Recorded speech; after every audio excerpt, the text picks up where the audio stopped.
Third POV. Unknowing the terrible fate about to befall them, Hatsum pressed the play button, sealing their fate as the next video began. They say imitation is the highest form of flattery, but sometimes it's nothing but a slap in the face, began the video. Such is the case when it comes to these two masked mercenaries. Mercenaries, huh? Miruko wriggled her nose. And apparently, very similar looking ones at that. Hawks narrowed his eyes, this battle suddenly getting quite personal to him. To the commission, he and his predecessor, Lady Nagant, were no better than mercenaries for them. Tools to be called upon to discreetly get rid of certain individuals that stood against the HPSC's narrative, whether it be other heroes, vigilantes, or even other political figures whose messages were viewed as problematic to the HPSC. Deadpool, the merc with a mouth. Boomstick introduced the first fighter. And Deathstroke, the Terminator, was introduced the second. The Terminator, like the time-traveling android Terminator, May pointed out, suddenly intrigued. I think it's just a naming coincidence. Melissa calmed May down. The merc with a mouth. Mina repeated Deadpool's alias. I guess he got that name because he's very chatty or witty or something. Let's see, Hagakure shrugged. He's Wiz and I'm Boomstick. Boomstick introduced themselves. And it's our job to analyze their weapons, armor, and skills to find out who would win a death battle. Wiz finished the intro. The first fighter shown already appeared strange and eccentric to the group just by looking at him. His very vibe already perplexing them. The man stood at a tall height with his costume hugging and showing off his muscular, slim body. Some would say too tightly around his crotch area. His costume was mainly in red and black, with most of the central torso, from the pecs to the abs, and his shoulders in blood red, while black composed his sides, shoulder blades and biceps. His elbows, front of his legs, and most of his mask were also in red, while his gloves reaching up to his forearms, boots, sides of his legs, and diamond-shaped design around his eyes were in black. His eye holes were pure white. A dark black utility belt hung around his waist, and an icon in the middle of the belt that looked like his mask. Twin katanas were strapped to his back while twin pistols were strapped to his thighs.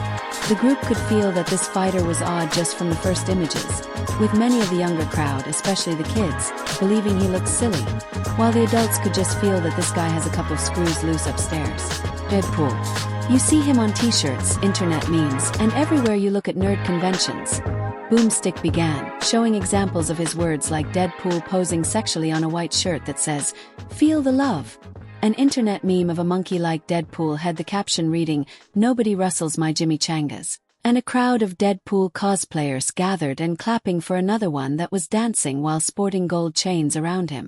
The analysis just started, and already headaches were being formed in several members of the viewing group. The more serious heroes like Endeavor and Edgeshot felt their forehead veins twitching at the comical images, while the more light-hearted ones, Miruko and Hawks, were laughing their assess off.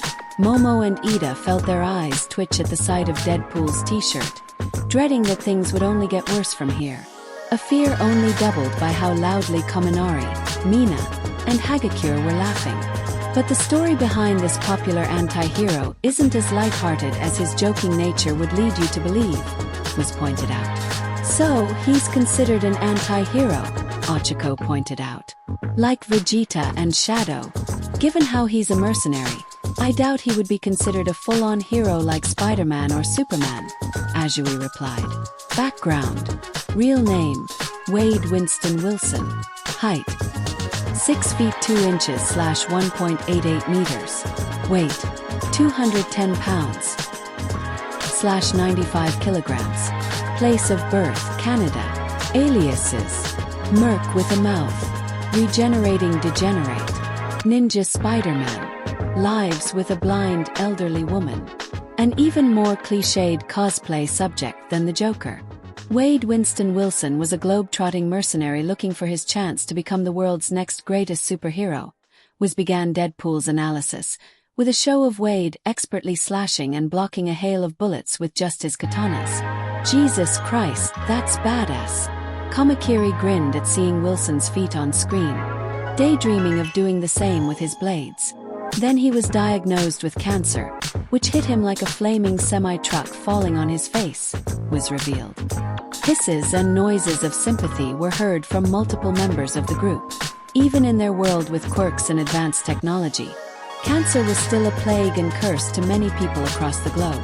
Izuku ponders once more about how if quirks never came to be, then humanity would have already mastered space travel by now. Izuku then ponders if the same could be said about curing cancer. If quirks never appeared and plunged the world during the dawning into chaos and later captured the attention and obsession of the world as a whole, then could they have advanced their medical technology to solve the issue of cancer?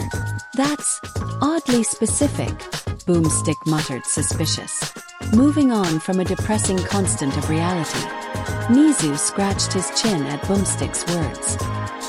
He remembered a golden rule of making any story. If you set something up deliberately, no matter how random, it must serve a purpose later. And Boomstick's confusion of Wiz's words was a clear setup for something that Nizu couldn't wait to see. Facing the inevitability of death, Wade gave up, was continued further on Wade's depressing backstory. He abandoned his heroic dreams, stopped his chemo treatments, and dumped his girlfriend to free her from the burden of a man doomed to die. Izuku and All Might frowned for their respective reasons. The latter realized he shared a similar reason with Wade with their love lives. For many years, the symbol of peace, Japan's #1 hero, the most powerful and seemingly desirable man on the planet, was never married, didn't have kids, or even had a public girlfriend. Many dismissed it under the guise of dating All Might being as unobtainable as dating a god. But the truth of the matter was that Toshinori was afraid. Yagi always faced the inevitability of death in one way or another. As a hero, despite the glamour, the job came with risks, many of which included the possibility of dying at the hands of a villain. And for All Might, that threat always was in the form of All for One. He feared that his arch-nemesis would use anything and anyone to get his way, including threatening anyone that his most hated enemy was dating, and All Might had good reason to fear as such. All for One did the very same thing to Nana Shimura, killing her husband and, from Torino's testimony, giving up her child to keep him safe, even if it was for naught in the end.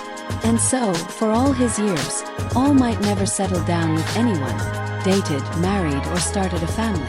That is until Inko. It was no accident that Toshinori started dating Inko fully after the events of Kamino Ward. All for One was finally imprisoned. The League was weakened and off in the winds, and he had retired from being a hero. All the excuses he would have made to delay the inevitable were gone, and, after a long and heated apology session, Toshinori managed to finally start dating the one woman that managed to snag his heart. The only worry was the feeling of dread of what would happen if Inko's son, Izuku, found out, which was becoming an ever-worsening worry of his recently. But then, hearing Wilson's actions upon hearing of his death, All Might turned to his thoughts, with the one threat that always came up, Nightie's prophecy. His former sidekick's prophecy of doom that he would die around this time had not left Toshinori no matter how much he tried moving on. And that doom always changed in his nightmares, from All for One's escape and killing him to Shigaraki decaying him to dust. But what made those nightmares worse was what would happen to Inko and Izuku. Those were what made him wake up with a cold sweat. And now, with this worry of his impending demise on the horizon, All Might found himself asking a very important question. Did I make a mistake? Was I a fool to let Inko date a soon-to-be dead man? As for Izuku, his thoughts focused on Wade and his dreams. It was already disconcerting for Izuku to hear Wade giving up on his dreams of being a hero after the announcement of his cancer. While the horrible medical news was obviously way more horrible, Izuku at least felt that being told he was quirkless was pretty much a death sentence in another manner. Not just from the intense and brutal bullying that could have put him under if Kaken and the others went too far, or even the suicide baiting that still haunted his thoughts and dreams, but the horrible idea of what could he do other than try to be a hero. He remembered how All Might back on that rooftop said he should be more realistic in his goals, but then the cruel reality is that what job would take a quirkless person like him?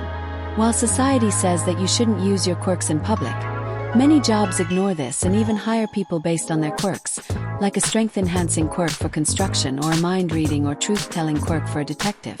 So, what worthwhile career could Izuku pursue that wouldn't turn him away for his quirklessness? let alone dismiss any of his actual skills, like analysis, the second they see quirkless under his name. And then there was the romance aspect that also threw Izuku's thoughts, and how he started to ponder the exact same thing. Being a hero was a risky, dangerous line of work, and he knew that it was a job that not everyone makes it out alive from, like Sir Night-Eye. And that was before Izuku weighed in on the dangerous target he would always be because of One for All. The thought that Shigaraki and the League were still out, or that All for One could possibly break out of Tartaros, or worse, that All for One told Shigaraki about One for All. He knew that they would gun for him, be a danger to everyone around him, especially anyone he ends up having a relationship, let alone multiple girls as it seemed.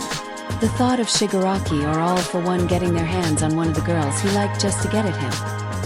Izuku couldn't think any further without throwing up or crying. He couldn't let that happen, he would never let that happen.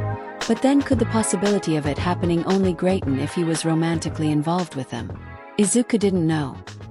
Or rather he did know, he just didn't want to say the answer because the answer would break his heart. Doomed, until he was offered a cure by Department K, the Special Weapons Development Division of the strange alien world called Canada. Boomstick revealed dramatically. The Canadian anthem played an image of Deadpool standing transparent beside the flowing maple leaf flag. Snickers and chuckles broke out from the students, especially the guys. Regardless, Izuku and All Might perked up at the sudden and suspicious cure offered to the mercenary. And by cure, I mean he actually was handed over to the Weapon X program, the same guys who gave Wolverine's bones the old chrome dip. Boomstick then revealed, as the Canadian theme was cut off comically. Wolverine. Mina made a confused face. What is that? It's an animal from the Mustelidae family, the same as weasels, badgers and otters. Koda, the animal expert, answered. They're carnivores that live in the countries around the northern hemisphere like Canada, Russia, Alaska, or Siberia. They're also known to be ferocious and strong, the largest member of that family, and are solitary creatures. Amajiki, another animal expert, chimed in. Koda's and Amajiki's eyes, and the two smiled and nodded, each giving the other a respectful nod. Wait, May, can you go back and pause when I say so? Melissa asked, which May gave an affirmative nod and did as instructed, likewise pausing at Melissa's command. The image paused on a diagram displaying the skeleton and X-ray of a man on one side, and the other side showing who the man was. A wide, muscular man in a yellow and blue costume, his large biceps bare, and one half of his mask shown as a blue-pointed mask with a white eye hole, and below it, the man's chiseled chin with a 5 o'clock shadow. Could that guy be Wolverine? It must be that guy's code name, Sato figured. He looks like a hero. Pony tilted her head as she inspected the paused image. A hero from Canada, maybe? Canada, like where Wilson is from, Izuku pointed out. I guess whatever Weapon X did to this Wolverine, they also experimented on Wilson. But take a look at that X-ray of his arm, Snipe said, pointing at the irregular bones. Are those claws sticking out of his wrist? It must be his quirk, or rather his meta-ability, or whatever they call powers in their universe. Hawk shrugged. It must be some kind of mutational quirk or power that produces those extra bones that double as claws, Izuku analyzed as he wrote in his notebook. Though I wonder how they get out of his knuckles. Do they form holes for them to exit out, or do they have to pierce the skin every time to do so? Kamakiri, what about your quirk? You can produce large blades from any part of your body. How does it feel when they come out? Do you feel pain? And what happens inside with your bones inside your body when you use them? I swear it's almost like Nijire's falling in love with herself or her twin or something, Mirio whispered to Amajiki as they both noticed Nijire grinning dreamily at Izuku. Amajiki nodded in agreement. As for Tagaru, while he was at first taken aback by the rapid-fire questions, he shook off the momentary discomfort. No, it doesn't hurt at all, Kamakiri replied as a blade shot out of his palm. I honestly never really tried to describe how it felt, it was just natural for me. The only sensation I have with them is when they are destroyed. It feels like when you chip away a nail or something, I don't know. And I didn't really listen to the docs when they told me about my quirk. Was too busy testing it out. There's actually another thing to mention, and that is what this Weapon X must have done to this Wolverine, Momo reminded everyone. pointing back to the X-ray of his claws. Those bones look completely irregular from normal human bones. They're too sleek and hard, and the claws look like blades, like Kamakiri's blades. So, when Boomstick said that they gave Wolverine's bones a chrome dip, you mean Ochiko's eyes widened.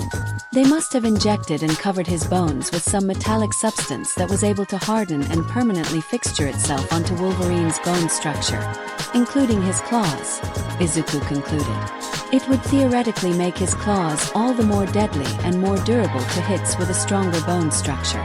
Yikes! Mount Lady cringed. Just how painful can that be? Incredibly, Recovery Girl frowned, feeling like this Weapon X facility was morally dark or lacking in their experimentations.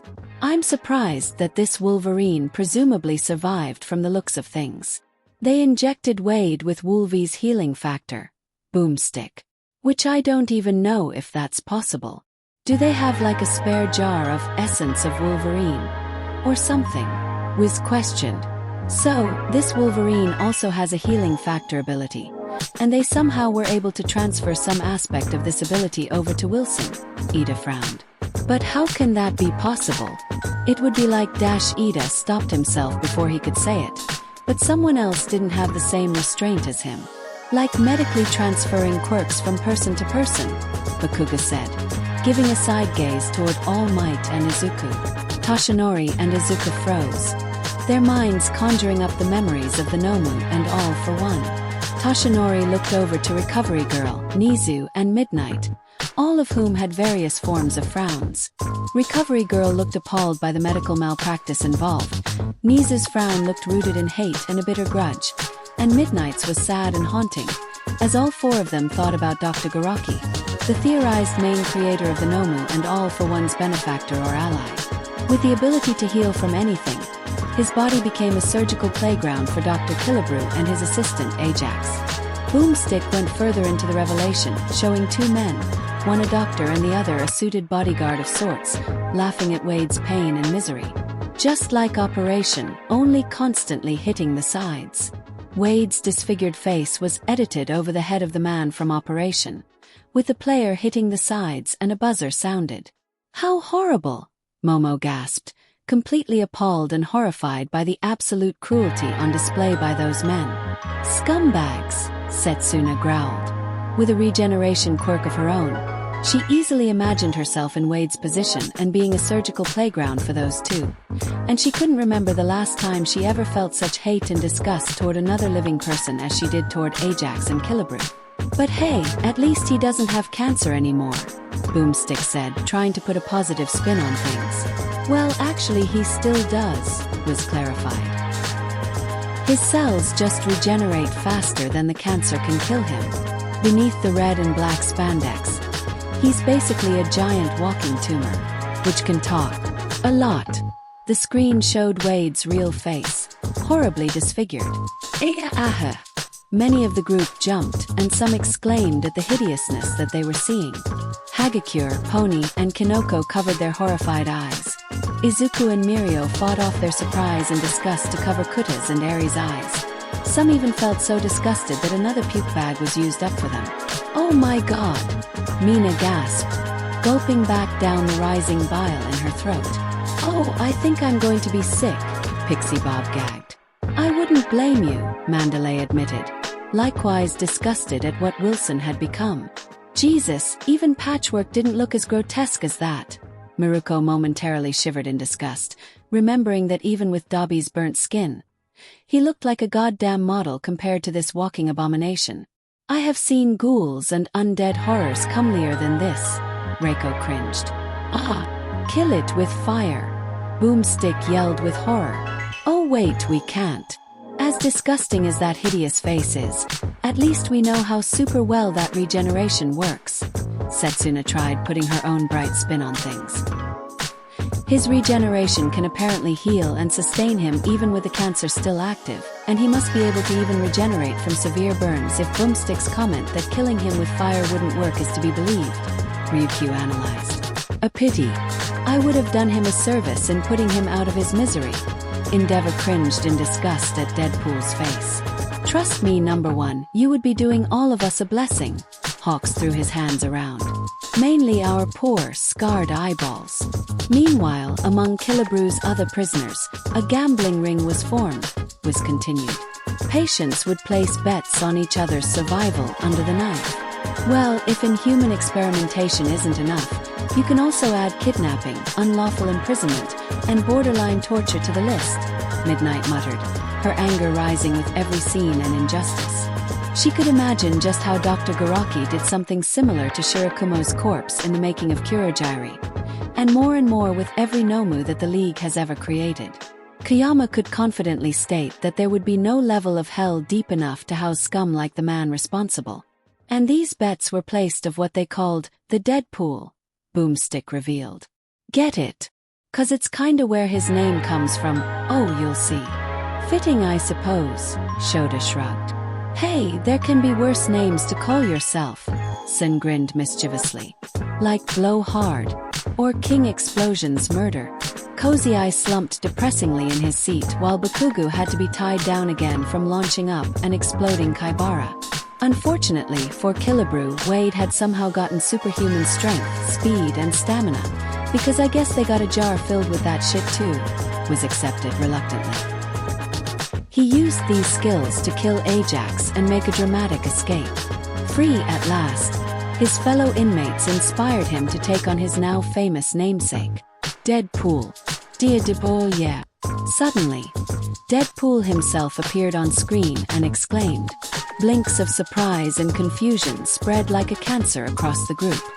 Huh. Almost all of them said in unison. What the heck? Boomstick questioned, confused himself. Oh ho, I'm sorry. Please continue talking about how great I am, Deadpool replied to Boomstick, chuckling proudly. Is he talking to them? Pony asked her just as confused friends. Why of course I am, Applejack, Deadpool replied to Pony, causing more jumps from people's seats and even the heroes swiftly standing up at the ready. And may I say, you would fit right in with a friend of mine's world. Equestria girls mostly, although you could work in My Little Pony too. Are you comfortable with only walking on 4 legs? What is happening? Momo rose from her seat, breathing rapidly as her confusion turned into panic and worry. Shushu, calm your big luscious tits, Wurzy. I'm sure Twiddledee and Twiddlefuckass will tell you any minute, Deadpool continued replying to them. Oh shit, but I forgot you had a few minors in the audience. Little Emo Deku and Unicorn Girl. Adorable as always, sweetie. Hee hee, thank you Mr. Deadpool. Eri giggled, laughing, unaware of how serious and bewildered the whole group was. What they were seeing and hearing. It made no sense. Somehow, despite being a pre-recorded video and a character from another universe from Whizzes and Boomsticks, Deadpool was there and was talking not only to the hosts of the show but somehow to them as well. What is this? Who are you? Identify yourself and how you are speaking to us. Endeavor got into hero mode and formed a fire from his fist as he glared at Wilson. Whoa, hey, plastic tarp for a screen, remember Dio Brando. Or are you already feeling dehydrated from your little flames? Ooh, hot. Deadpool mocked the #1 hero, whose fire and glare only intensified. Or wait, would you prefer Keith Shoddy's from Attack on Titan? I mean, at least in that one you are both miserable assholes who are second best to the real heroes. Endeavor's fists cracked and he very nearly lost control and blasted the screen.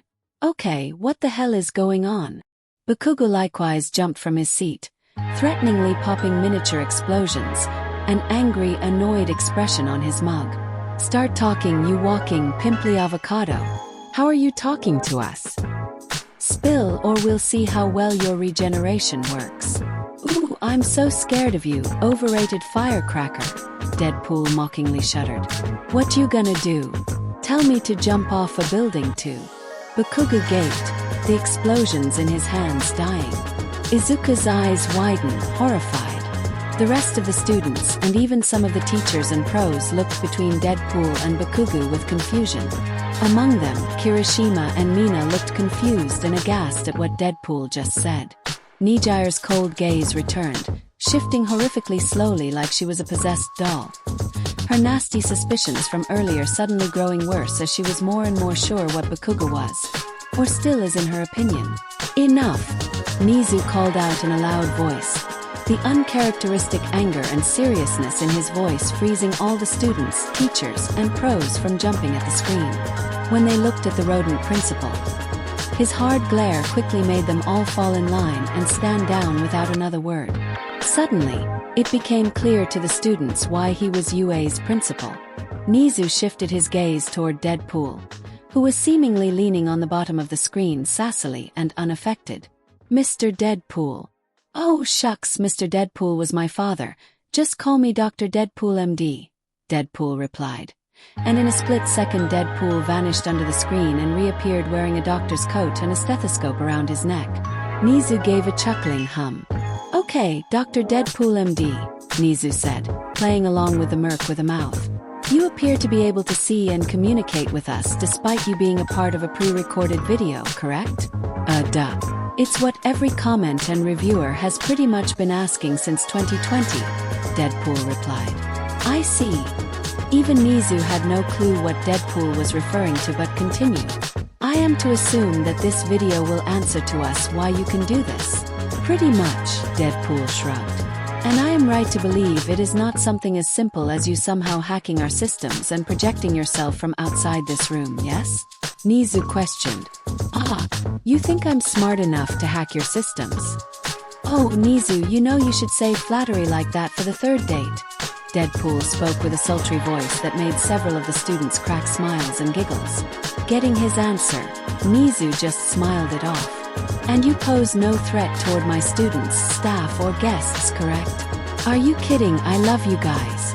You guys are a riot, Deadpool exclaimed. Especially Midori and his girls constantly dancing around their little feelings. Don't let any comment tell you otherwise. Keep being so disgustingly cute and wholesome, you scamps. Midoriya and the girls in question all blushed bright red and refused to meet anyone's eyes, especially each other. Plus, I'm pretty sure Zayden would toss me into another wormhole filled with rotten chimichangas if I hurt his precious Nexus Point and Princess Unicorn. Hey again, you're adorable, love you cupcake, Deadpool continued, airy giggling again at Deadpool's kind and funny words. Meanwhile, the group all caught what Deadpool said about a Nexus Point and Zay. Hey, you refer to Zayden, yes? Nizu questioned. What other fourth wall breakers have you been talking to? Other than yours truly, of course, Deadpool replied. I see. Nizu hummed for a few moments. That will be all. Everyone, please retake your seats so that we can continue. But Sir Dash. Now, Toshinori, Dr. Deadpool MD. Here says that he means no harm to us, and our questions will be answered in due time. Nizu reasoned, still playing into the name Deadpool referred to himself as. I see no further need to alarm ourselves. So, may we continue so that our mysteries may be put to bed? Nobody said anything, unable to retort under the audacity of the principal's chillness or the severity of his gaze that practically forced the students and teachers to plant themselves back in their seats, the pros reluctantly following suit. Well then, now that you are all done freaking out and extending the word count, let's get on with the show. Deadpool pulled out a remote and pressed a button and replayed the video. It was only now that the group realized that in all this time, the video was paused without their input. Abilities. Superhuman body. Exceptionally skilled with swords and all forms of guns.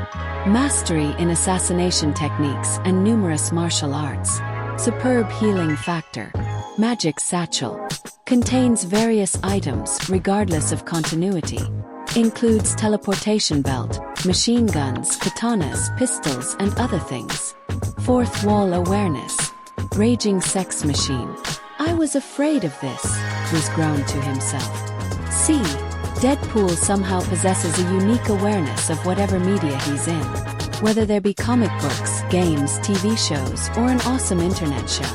Examples of Wiz's explanation showed itself in Deadpool talking to the reader in a comic, knocking on the television screen of a show of his, and using the bars of a video game to strike at Magneto. In the what now? Boomstick said confused. I second that, Mina scratched at her poor confused head. Basically, he's a pro at shattering the fourth wall. Wiz summarized simply. I see. Kaminari grasped his head like it was about to explode. So, the reason why Deadpool was able to talk to us is because he recognizes he's part of a video that we are watching from this device, and he's breaking the fourth wall on top of another fourth wall. Kyoka looked at him like he was an idiot. That makes absolutely no sense, Kyoka said. Unfortunately, Kyoka, that's the best explanation that we have. Izuku stepped in for Kaminari, pointedly avoiding looking at Kyoka with blushing red cheeks that haven't gone down yet. Wizard said that whatever media he's in, he can tell and can break the fourth wall of it, so it's happening here too, somehow. Bingo! Oh hey Boomstick. Tell your ex-wife I said hello. Deadpool gave out a come hither growl. You've got 5 seconds to get the hell out of here before I blow your head off. Boomstick growled threateningly. I can't believe we are entertaining this nonsense. Edgeshot rubbed his throbbing forehead. Well, sucks to be you then. I've given up trying to understand whatever madness is happening and just rolling with it. Miruko shrugged. Easier on the brain like that. Given how your brain must be the size of a tiny carrot, I'm not surprised. Edgeshot retorted back. Oh, finally coming at us with some dices, huh? Miruko grinned mischievously at him. Just stop trying, Kamihara, you're not going to win this. Trust me, I've tried, Ryukyu said. Unfortunately, all that would do is piss him off. Wiz jumped in before Boomstick could keep to his threat. Bad idea, as Deadpool is a master martial artist, seasoned assassin, and a raging sex machine. What? Yeah, I noticed that you left a few things in the script, so I made some changes, Deadpool explained. You know, just the important stuff. Like my penis. I like this guy, Mineta gave a thumbs up. Of course you would. Ribbit. Azui croaked. Don't you mean, Karo? I mean that's what everyone describes how you croak. Deadpool interjected. Karo. Azui blinked, surprised at Deadpool's sudden question and attention. Still not used to his fourth wall breaking. There, that's it. Good on Zay for respecting and using more Japanese subs and translations. Deadpool replied pompously. Also, Z, you don't need to describe every emotion. You're fattening the word count. You have any idea what he means by that? Shinso asked, pointedly raising an eyebrow at his classmates. No, Todoroki simply replied, while the more intellectual looked like they were about to have a brain aneurysm. Well, I guess we are seeing more of his fourth wall breaking being done on even their script, Mirio pointed out. Well, if by raging sex machine, he means getting down with a bloated alien, a shape-shifting teenage prostitute, and death herself, he must have some pretty low standards, Boomstick retorted. I'm sorry, he did what now? Midnight blinked. Even she was surprised and unsure of what she was most disturbed by. The teenage prostitute or death herself. That's right, this guy literally tried to stick his dick in death. Maybe that's why he liked my ex-wife, Boomstick revealed. Boom! Roasted! Kozai exclaimed. No, go back. Did he say that tried to have sex with death herself? As in the embodiment of death, as a woman? Aways questioned. Revelry in the dark, the goth trio muttered, viewing Deadpool in a new and favorable light. Setsuna turned her head to see that Ibra was perpetually praying this whole time, though the reptilian girl had no idea what she was praying for. Cleansing her mind and soul of all the filth that she saw and heard of Deadpool, or the concept that death was a physical entity that someone then tried to fuck. But besides his dick, Deadpool has an arsenal of weaponry he can pull out from absolutely nowhere.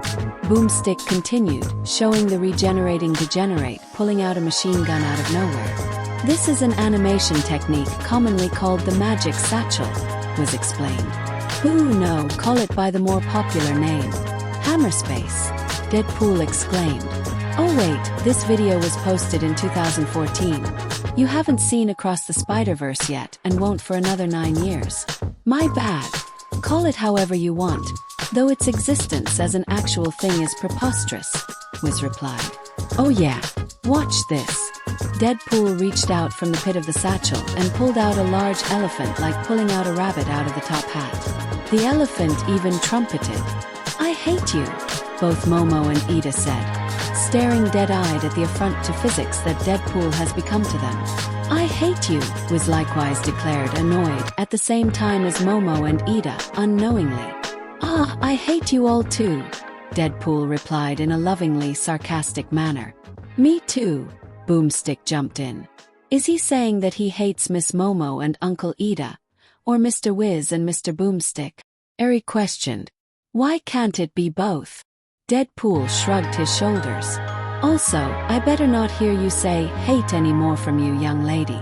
One more and that's a no caramel apple punishment card. Eri squeaked and covered her mouth, the sudden threat of no caramel apples making the horned girl strive not to use that word, let alone any more other curses. While Izuku wasn't exactly sure of allowing Deadpool to dictate a punishment toward Eri like he was her father, something which Izuku actually found jealous-inducing, but he did appreciate that it meant that Eri would continue to be a good and well-behaved princess a little longer. The further her rebellious teenage years, the better, Izuku thought. Some of Deadpool's favorite toys include Dash. My trusty rusty twin katanas, Deadpool interrupted Boomstick. Some grenades, my two favorite machine guns. Butter and I can't believe it's not butter, a teleportation belt, an infinity stone that alters continuity. Deadpool began getting giddy with the last two items mentioned. Oh ho ho, I can't choose. I love them all. Okay, that's it. I'm gonna kill him, Boomstick declared, a shotgun heard being caught. La la la la la la la, Deadpool exclaimed as he ran away unscathed, the missed gunfire shooting and cracking the screen instead. Honestly, I wouldn't blame him, Itsuka muttered lifelessly. Oh, come on, Prez, live a little.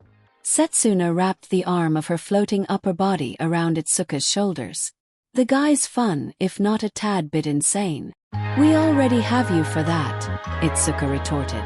Ah, Prez. You think I'm fine? Setsuna squealed. Izuku chuckled amusedly at seeing Setsuna continuously tease her class representative. Itsuka was right though. Setsuna was the fun, lovable ball of chaos that she is, but a reliable one when need be. It honestly spooked Midoriya how quickly this girl wormed out a space in his heart like it was always hers to begin with. Realizing his thoughts and remembering Deadpool's earlier teasing, Izuku blushed red again and turned away, trying to shake his head clear and focus on the video. Combined, Deadpool's weapons and abilities have helped him to accomplish some amazing feats in spite of his illness. Wiz continued undeterred. Setsuna suddenly shrieked at seeing Deadpool stick a katana straight through a dinosaur's mouth. Suddenly, Izuku had to use Black Whip to catch all of Setsuna's pieces before they rushed the screen and kept her together. Suddenly, Setsuna's pieces locked in place, and she looked confused at herself. Wait, my quirk, it's not working. How dash, Setsuna thought to herself before her gaze landed on Monoma's, whose eyes were glowing red, and his blonde hair was sticking up. Monoma. Mr. Aizawa gave me a piece of his hair for me to use to copy his quirk in case any of the students needed correcting. Monoma directed his gaze toward the rest of Class 1A, consequently cutting off Izuku's use of Black Whip. It was clear from what Monoma meant with that pompous gaze of his, that he intended to use it on them and not his class mostly. Monoma, Vlad King voiced out. Sorry. Monoma's prideful smirk suddenly vanished, and his hair fell and eyes returned to normal. Though he did begin rubbing his eyes, the blonde finally realized how itchy Eraser's quirk made his eyes. Strengths and feats. Navigated an obstacle course meant for Iron Man-like suits unscathed. Completely regenerated from a single hand. Sole person to outweed Taskmaster. Can dodge point-blank machine guns. Killed the Marvel Universe. Casually battled Red Hulk. Once became a Herald of Galactus. Not garbage tier in Marvel vs. Capcom 3. His quick draws fast enough to beat 7 Hydra agents at once. Boomstick began listing his feats, with the feats themselves shown on screen. He can decimate legions of armed warriors solo, while talking on the phone. He's the only one to ever outweed Taskmaster, who literally has the power to predict his opponent's moves. And in one instance, he even murdered the entire Marvel Universe, including the supposedly unkillable Wolverine. Everyone paled as they saw Deadpool shooting Spider-Man's brains out, something they had to block Eri and Kuta from seeing. The The girls suddenly felt ire and rage toward Deadpool for supposedly murdering their crush's counterpart, a feeling shared by Mirio, Todoroki, All Might, and most of Class 1A. At least we know what universe he belongs in. Rin tried to look on the bright side. The glares and pointed looks he received made him shut his cake hole. He did this with a sword made of carbonadium, an alloy capable of nullifying healing factors, was explained. In other words, he cheated.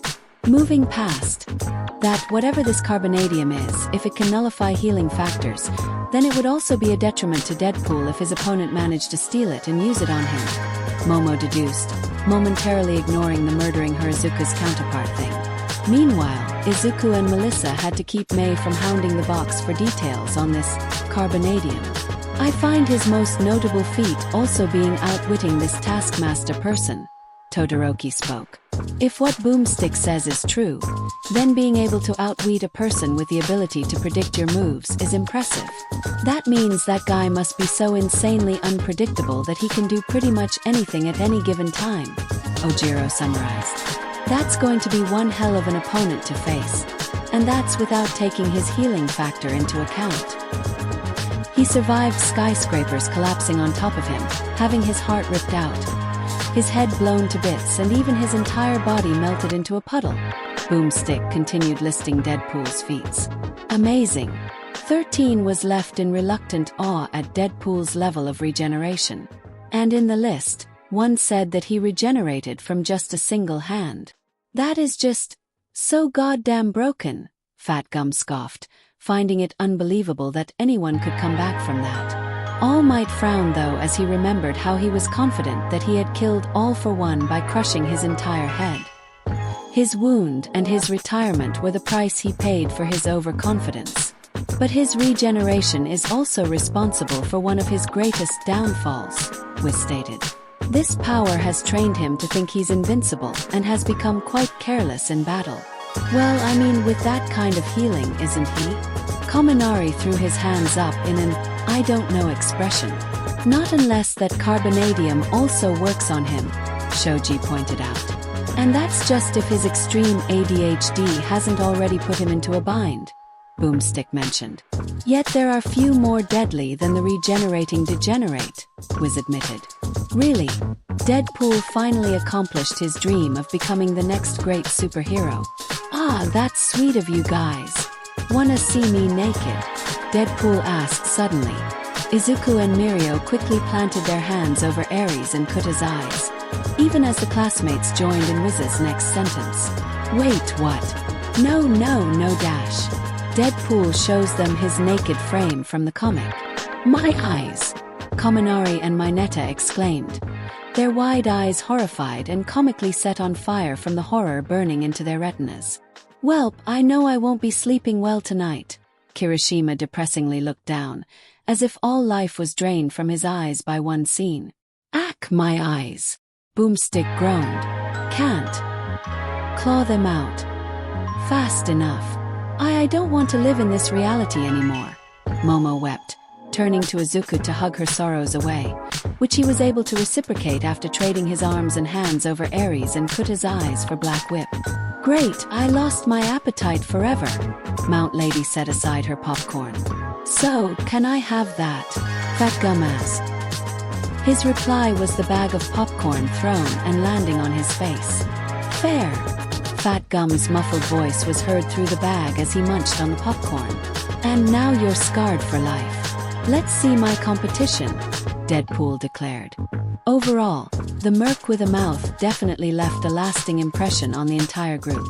As if his feats were not impressive enough, Deadpool was able to shatter their perception of reality by communicating straight to them through the video, something almost everyone was still trying to rationalize and failing at. Despite the red and black anti-hero's antics and sanity-breaking personality, many of the group found Deadpool to be quite the formidable fighter, from his unpredictability, his access to near-infinite weaponry from absolutely nowhere, and his broken regenerating capabilities that make killing him almost an impossibility. Something Endeavor was now more displeased after the wisecracking degenerate's comments about being a second-rate nobody. However, a noteworthy observation was that throughout the rest of the video, Bakugo never spoke another word.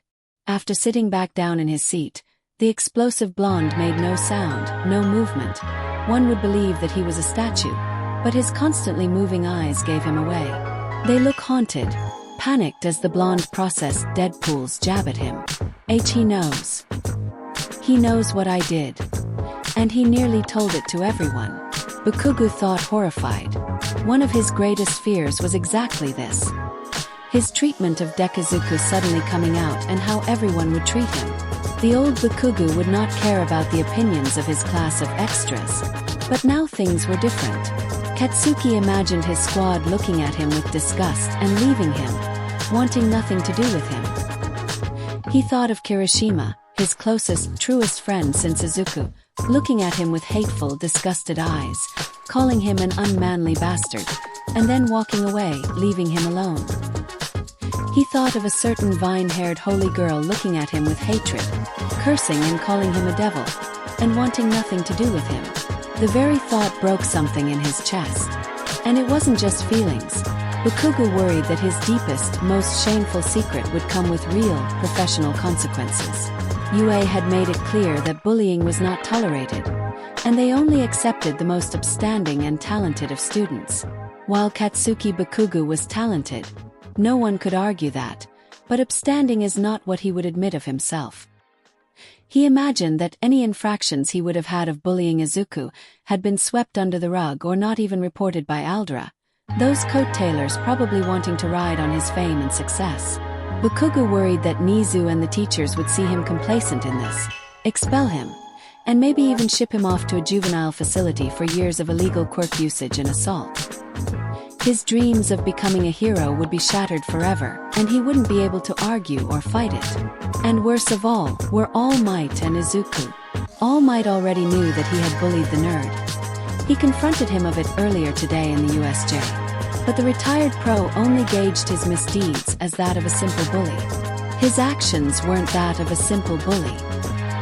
He had used his quirk on Izuku, leaving him often with burns and soot stains, and they only added to the bruises, broken ribs, and vomited lunches that he and his goons had left on the green-haired boy for 11 years. And even if he never did so every day, he knew his lackeys picked up his slack and Bakugo never said or did anything about it. So he effectively still bullied him every day for all those years. If All Might knew the extent of what he really did to his protege, his son in all but blood, Katsuki worried that the symbol of peace would never speak or look at him again. His inspiration and idol looking down at him like he was a monster, and he would agree. And Izuku, if all his fears came true. He worried that he may never get the chance to fully repent his actions and apologize to his first friend. Worse, over time, as the nerd gains more confidence and backbone, those feelings of bitterness and hatred Bakugo knew were hidden inside Izuku. He feared they would rise up and Izuku would truly hate him.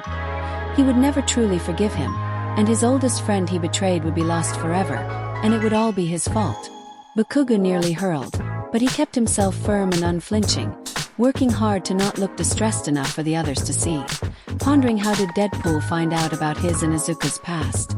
Meanwhile, unbeknownst to him, he was stared at by a few sets of eyes. Mina's stare was riddled with suspicion, while Kirishima's was confused and uncertain, still pondering why Deadpool said those words and why they seemed to impact Bakugo so much.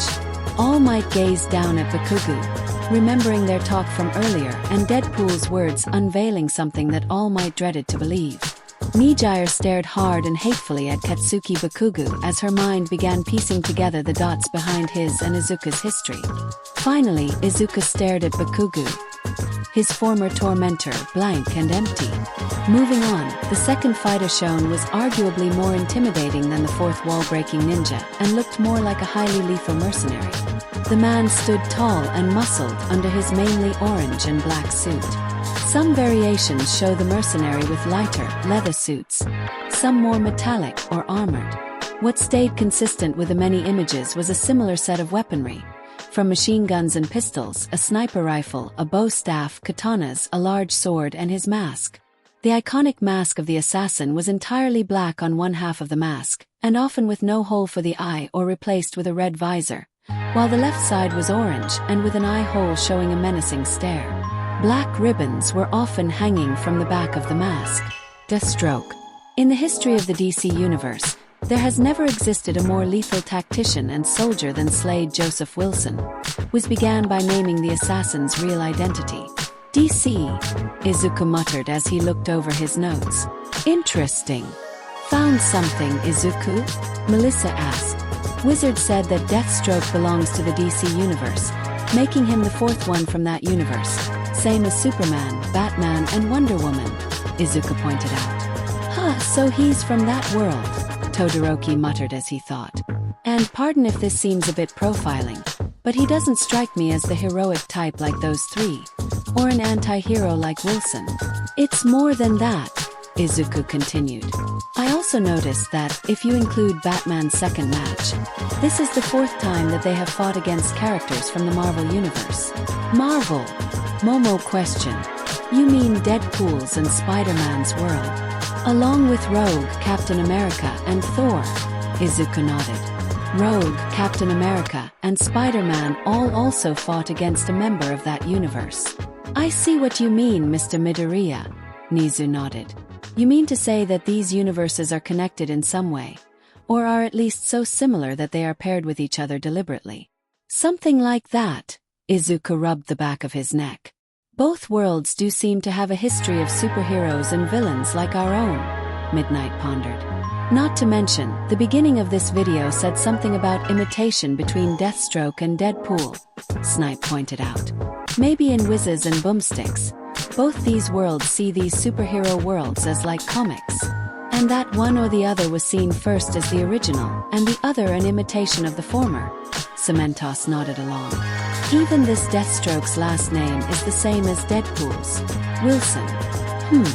I wonder how many other instances combatants will be chosen from these two worlds. Ectoplasm questioned rhetorically.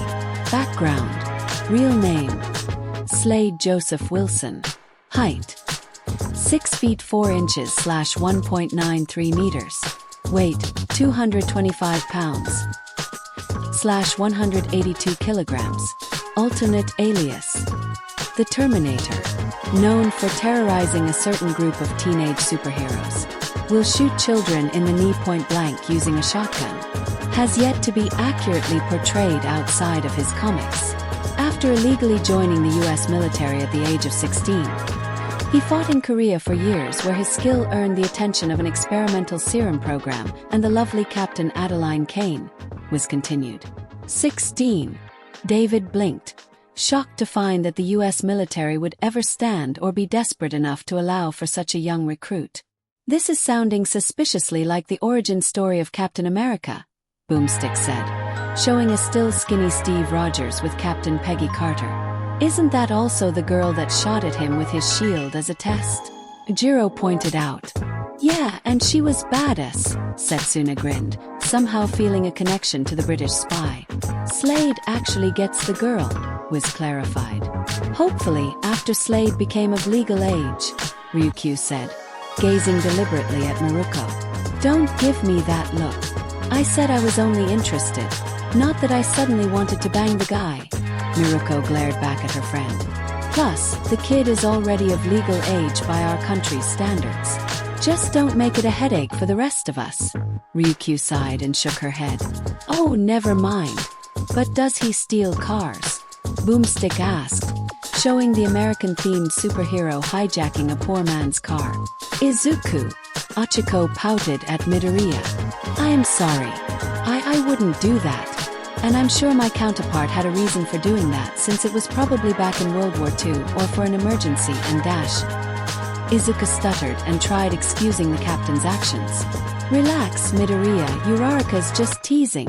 Kyoka patted the stuttering teen's shoulder. We know you wouldn't do that. Izuku sighed in relief. You probably would chicken out or feel so guilty that you would track the guy down and give the car back. Kyoka teased as well. Izuku slumped his head and hid his blushing face from the giggling girls. Probably, was practically shrugged. Slade completely mastered every fighting style under Adeline's tutelage in record time. Apparently, this impressed her so much. They were married with a kid on the way in mere months. Wow! Pixie Bob blinked surprised. guess she's quite the cougar. Oh, you are the last person that can call anyone out for that. Give me a litter of kittens. Mandalay pointed at her teammate. Shut up. I was only teasing. Pixie Bob blushed and snapped back. Even I don't need a quirk to know that's a lie, Ragdoll commented. Now that's my kind of woman.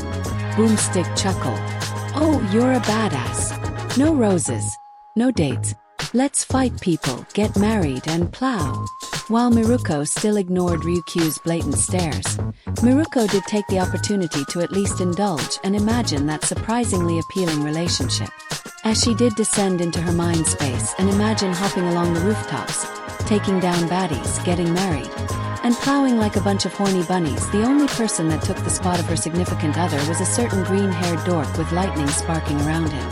She even went too far into her thoughts that she imagined the two in a house, wrangling and managing a bunch of rowdy and hyper kids, a whole litter of them, many of them with a combination of red and green eyes, green and white hair, and their trademark diamond-shaped freckles and bunny ears. Miruko blushed furiously and shook the image free of her head before it would become stuck there, as well as stomping down her mating urges. Feeling pretty fucking great about life, Slade volunteered for an experiment that would help him resist enemy truth serums. Boomstick continued. Slade was shown being set down and ready for the experiment. Everything went exactly as planned. Panels of Slade were shown of him lashing out, breaking objects, flipping tables, and hurling or choking out soldiers and scientists. The sounds of screaming and shattering glass accompanied by flames added to the panels. It ended with Slade in a hospital bed, unconscious, and his previous blonde hair now stark white. You'd think these guys would have learned by now, Boomstick quipped. Jesus, Sin rubbed his hair.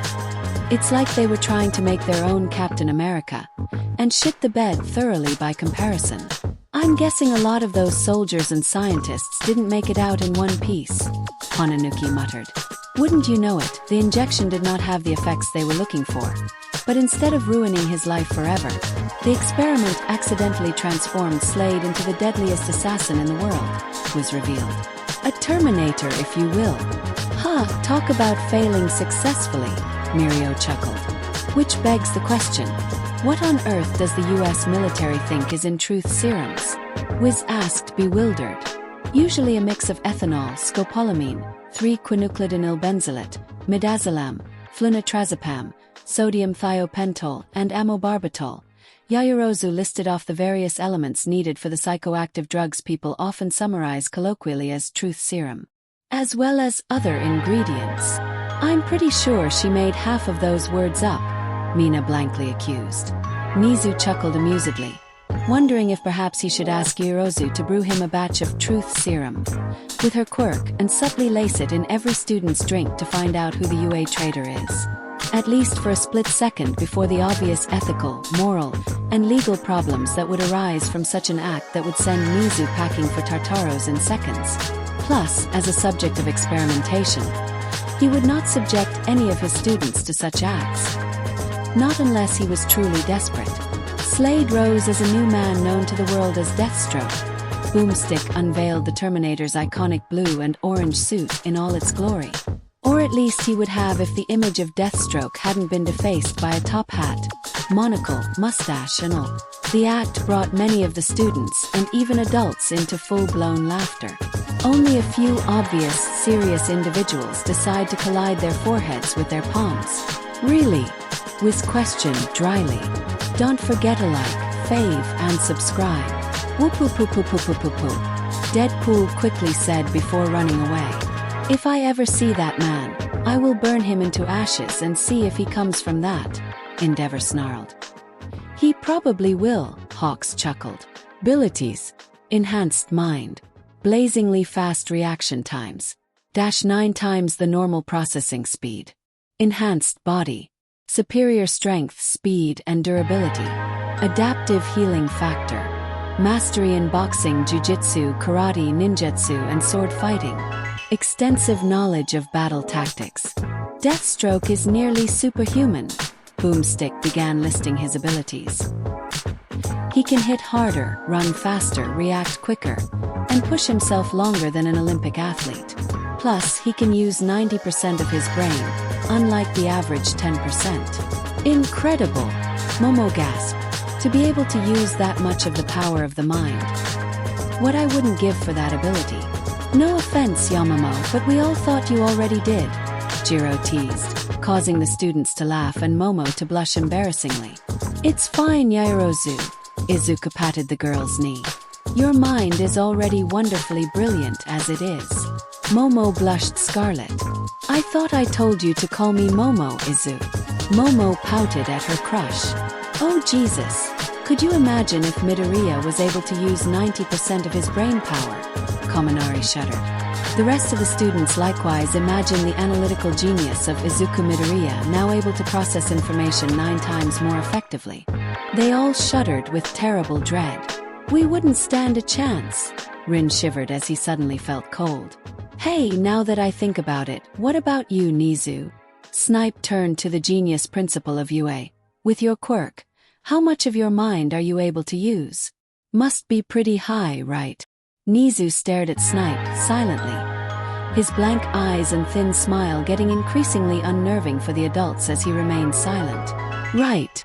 Snipe asked further, comical bullets of sweat pouring down his brow through his mask. Yes, quite high.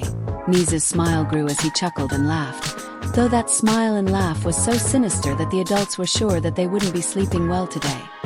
Or for the next few nights. Come on. If we really only used 10% of our brains, we'd be about as dumb as sheep. Wiz complained. You're a sheep. Boomstick snarked back. Well, that would be the case for you, huh, Jamming-ye? Zero snickered. Oh, ha ha ha, yeah, laugh at the guy who gets dumb when he shorts his brain out. Kaminari rolled his eyes and laughed dryly. I think he meant you when aren't in dunce mode, Sparky. Jiro snickered. Hey! Kaminari whined as the rest of his classmates laughed. What's important here is that Deathstroke's mind can process information 9 times more efficiently than an ordinary man, was stated. He can think quicker, hear better, and see faster. God damn it, that's not a real thing. Ooh, we should put him and Captain America into a staring contest. Boomstick suggested excitedly. Yuug. Wiz groaned, exasperated. Oh yeah, he did say that about Captain America too, didn't he? Kinoko remembered.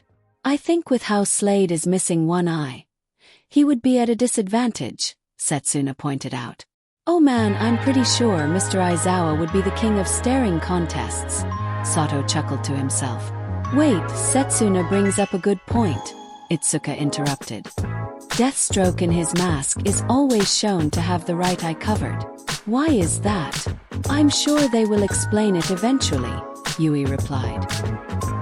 He also has a healing factor, which can repair any part of his body, Wiz continued. Even if his brain is blown to smithereens, bringing him back from the dead. Boomstick finished Wiz's words. Huh, that must be another comparison between the two Wilsons, Vlad King said. Mercenaries, similar names, experimented on with drastic consequences, healing factors, and what looks like similar weapons and physical abilities. Yep, definitely feels like one person or the other was straight up ripped off, Hawks whistled. Unfortunately, life back home was rough for Slade, was revealed.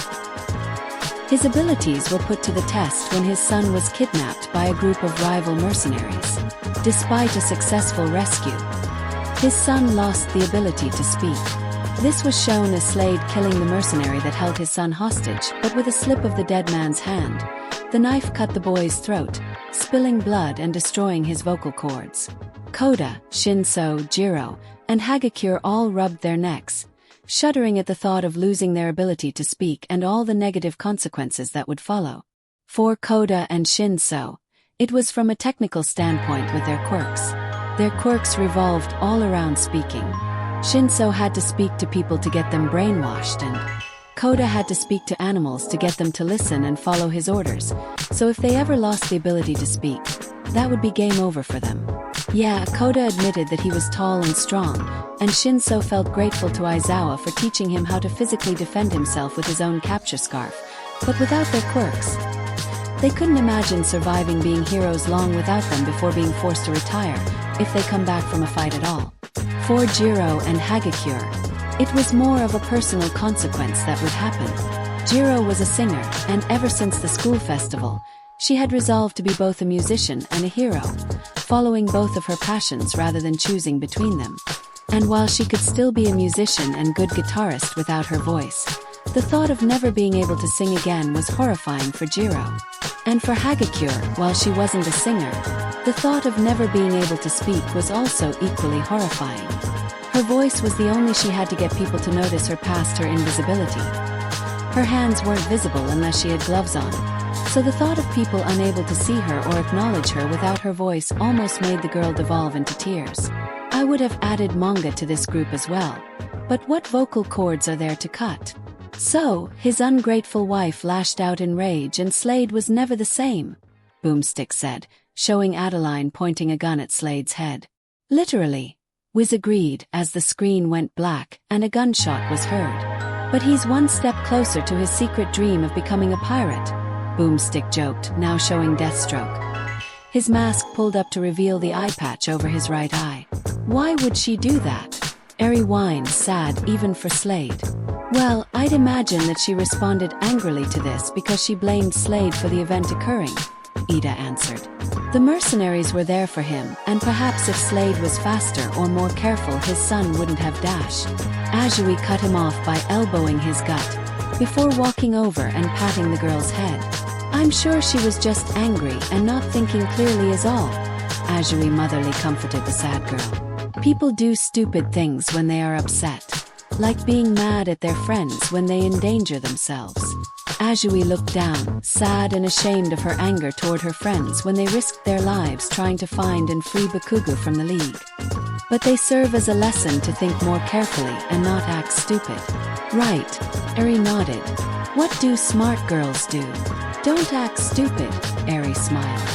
Azui grinned and nodded. Eri lunged forward and brought the frog girl into a hug. Karo! Azui croaked lovingly as she hugged the girl back. Izuku and the rest of the Bakugo rescue squad smiled, tears in their eyes at the sight. Izuku smiled at Eri with pride and love for the kindness she showed that she would even care for how a mercenary like Slade was treated, and by how much she was growing into a more wonderful young lady. He also smiled lovingly at Azui for how motherly and instructing she was toward his daughter. Izuku knew that Azui had experience dealing with young kids, having to look after her younger siblings, Samidare and Satsuki Azui, in place of her busy parents. In this way, she was like the perfect mother figure for Eri, and it made his heart throb and beat for Azui. Question Wizard, if he has a healing factor, how come he's still missing that eye? Boomstick asked. Yeah, I was wondering that. 13 scratched at the dome of her suit. If his healing factor could restore his blown-out brain, couldn't it do the same for his eye? Well, no one knows, Boomstick, but perhaps not even a healing factor can repair the deepest of emotional wounds, was answered poetically. Is he implying that his healing factor relates to his emotional state? Tiger questioned. Perhaps he can selectively keep his body from regenerating the eye as a memento of that event, Vlad King shrugged. Oh, that's bullshit, Boomstick whined. My thoughts exactly, Monoma shook his head. If Vlad King Sensei's hypothesis is correct, then it is a needlessly and costly error to keep that eye from regenerating. Needless like your one-sided rivalry toward our sister class? Itsuka brought up challengingly. Ooh! The students exclaimed and laughed at the massive diss from the 1B class rep, both 1B and 1A alike. Even Tetsu and Kirishima reacted exaggeratingly by putting their hands over their cheeks and rolling their eyes back. Damn, Prez, I didn't think that you roasting him that badly was more brutal than just chopping him unconscious. Setsuna grinned, while Monoma flushed red with injured pride. Despite his new lack of depth perception, Deathstroke remained as skilled as ever, was revealed. What was that about a needless error, Monoma? Tetsu grinned deviously at Monoma. Silence! Monoma snapped at him. Weapons and armor. Dual machine guns. Sniper rifle. Prometheum sword. Energy lance. Fires a concussive laser blast. Super bomb. A very expensive flash grenade designed to keep Superman at bay. Armor. Partially composed of nth metal. Slightly enhances strength and speed. Partially thanks to his favorite gear. Boomstick jumped in, listing his weaponry as well. I'm talking dual machine guns, a sniper rifle, and a super bomb. Super bomb. Away's quirked an eyebrow. What is that, just a fancy name for a glorified missile or nuke? Which is actually just a glorified flashbang grenade with trace bits of kryptonite. Guess who that's for? Wiz explained. Ida raised his finger and opened his mouth to answer. The guy who fought Goku in one of the most biased fanboy videos ever. Deadpool showed up again and mocked. Instead of lowering his finger, Ida instead drifted the finger and his thumb to pinch the bridge between his eyes in annoyance. Shut up, Wade. Wiz snapped at the merc with a mouth. Okay, Ben. Deadpool mockingly called Wiz. Ben. Who is that? Is that supposed to be directed at Wizard? Is Ben Wizard's real name? Nijire asked multiple questions back to back. Probably, Mirio answered, used to Nijire's question-firing mouth. Wizard could be like his codename or stage name of sorts. If that is the case, I wonder what Boomstick's name is. Amajiki pondered. With how Boomstick is, I wouldn't be surprised if that was his actual name, Shinso muttered. This is just getting weird, Boomstick said, getting confused and uncomfortable before recovering. So back to the weapons. Deathstroke prefers his sweet Thundercat-style sword and laser-shooting energy lance. Those look so cool, Kuda said with wide, sparking eyes. Yeah, hey, Kaminari, I just got an idea. Izuku perked up with a comical light bulb in his head. If you want to add more weapons to your arsenal, maybe you can order a staff of your own that you can charge with your electricity and fire off in a condensed beam. Oh, now you're speaking my language, Midoriya. Kaminari brightened up at the awesome idea. While Midoriya and Kaminari discussed the schematics of such a weapon, with Melissa and May drawn in as well, Mina muttered to Hagakure quietly. At this point, he's just going to be a walking armory of weapons till he falls over. The two imagined Kaminari adding more and more weaponry on his person before he fell over from the weight. The thought made the two girls giggle. Also, he's got an awesome suit of armor, made up of Kevlar and nth metal, Boomstick continued. Nth metal. May perked her head up like a meerkat. In an instant, she was trapped in her seat with a layer of black whip and Ciro's tape. Hey, I wasn't going to charge the device. Yes, you were. Izuku, Melissa, Ida, Kaminari, and Ochako all said with deadpan seriousness. Oh look, yet another fictional alloy that's stronger and lighter than titanium, Wiz complained. At this point, I'd imagine that every world has at least one unique metal that does that, Powerloader shrugged. Oh come on, not like you're any more interested as much as that May girl, Fat Gum chuckled. Quiet, Powerloader muttered. Also, he has armor composed of promethium, was added. Well, my shirt is made up of boomstickium. Z. I can make up alloys too, writers. Boomstick mocked. Actually, boomstick promethium is a real thing, was pointed out. Oh, come on, Boomstick whined. Though in real life, it's a chemical used in atomic batteries to power guided missiles and spacecrafts, was explained. But in comic book land, it's not that at all. It can absorb energy, is incredibly strong, and is self-regenerative. Is what he said true, Yamamo? Chico asked. About its real-life applications. About those completely ridiculous other uses. No, Momo answered. It's also used for pacemakers, watches, light sources. It's a very radioactive metal. Wait, so his suit has a healing factor too? Boomstick questioned. So, does like his zipper try and close itself when he wants to take a leak? Because that's horrifying. I mean, I remember when I got my junk stuck in the toaster dash. Excuse me, he stuck it in what? Manga questioned. Question marks flooding his text bubble for a head. Goes to show you that no matter how annoying Deadpool is, that Boomstick will always be there to be just as irritating. Setsuna snickered as Momo comically in her hands, Ida slammed his head repeatedly in his chair, and Itsuka pinched the bridge between her eyes. Still though, the thought of a self-regenerating suit would be fascinating, Melissa admitted. Maybe not with Promethium, but maybe with nanobots. Perhaps self-replicating ones to repair existing damage. The American girl imagined such an application covering and armoring her body in a power suit she could use as a quirkless hero. And if it works as such for Deathstroke, then it would be an incredibly useful set of armor to protect and regenerate from Deadpool's weaponry, Giroda pointed out. Strengths and feats. Down 38 men in under 2 minutes. Had his brains shot out, came back to life just hours later. Beat most of the Justice League. Decisively defeated Batman in a hand-to-hand fight. Agile enough to evade Superman. Can see at the subatomic level. Able to kick down a reinforced steel door with ease. With his impressive skills and arsenal, Deathstroke has defeated dozens of ninjas at once, survived an exploding nuclear submarine, and took down most of the Justice League by himself. Was quickly continued to interrupt and stop Boomstick's story. Seriously? Mount Lady exclaimed with wide eyes. It also says he was able to defeat Batman in hand-to-hand combat and evade Superman. Izuku frowned at the thought of one of his counterparts and All Might's getting beaten by his assassin.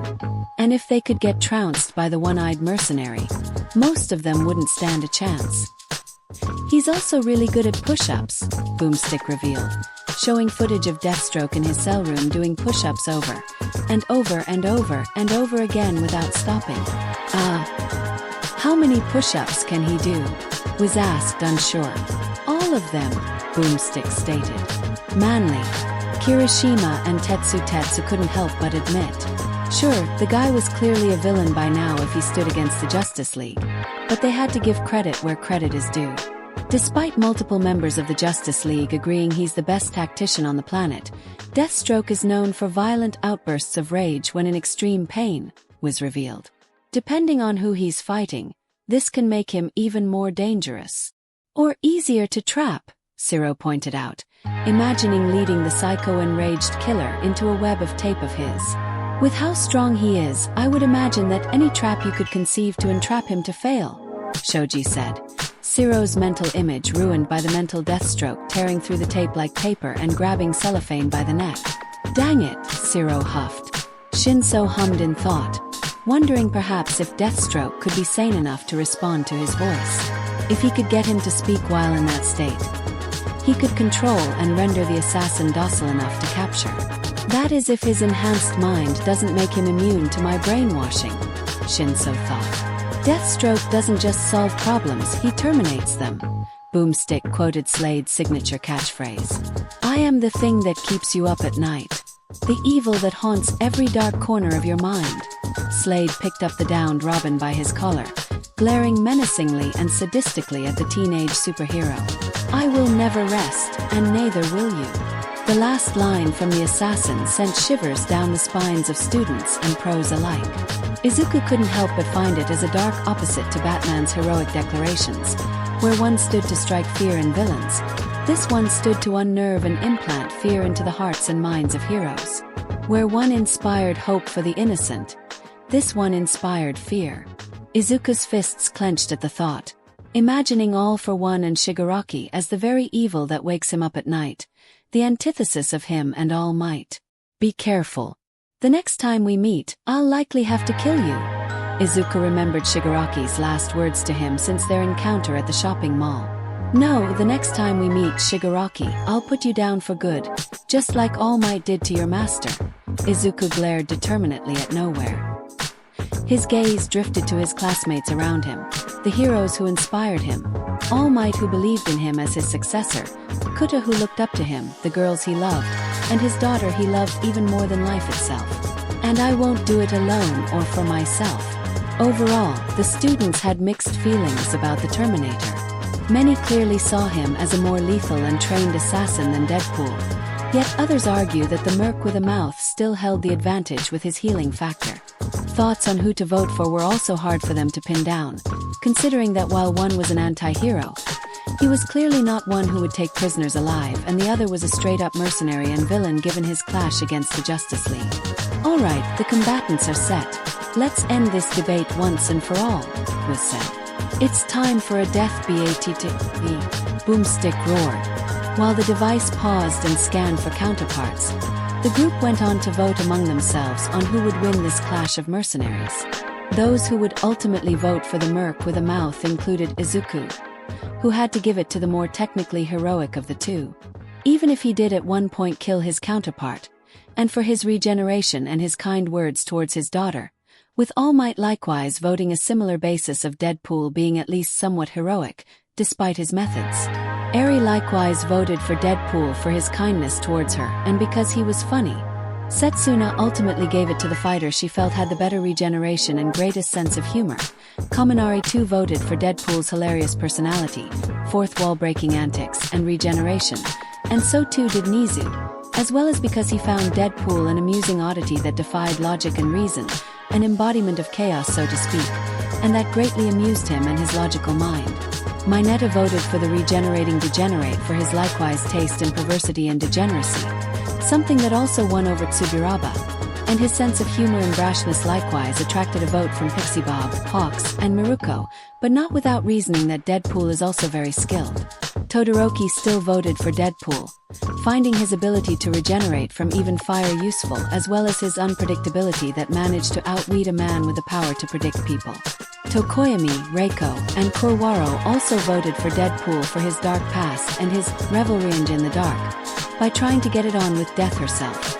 Surprisingly, despite her clear hatred and annoyance for the merc with a mouth, Momo had no choice but to vote for him, finding his regeneration not only superior, but also his unpredictability, healing factor nullifying sword, and even his fourth wall breaking all potentially useful for Deadpool to gain the upper edge, even if the last ability would be kind of cheating.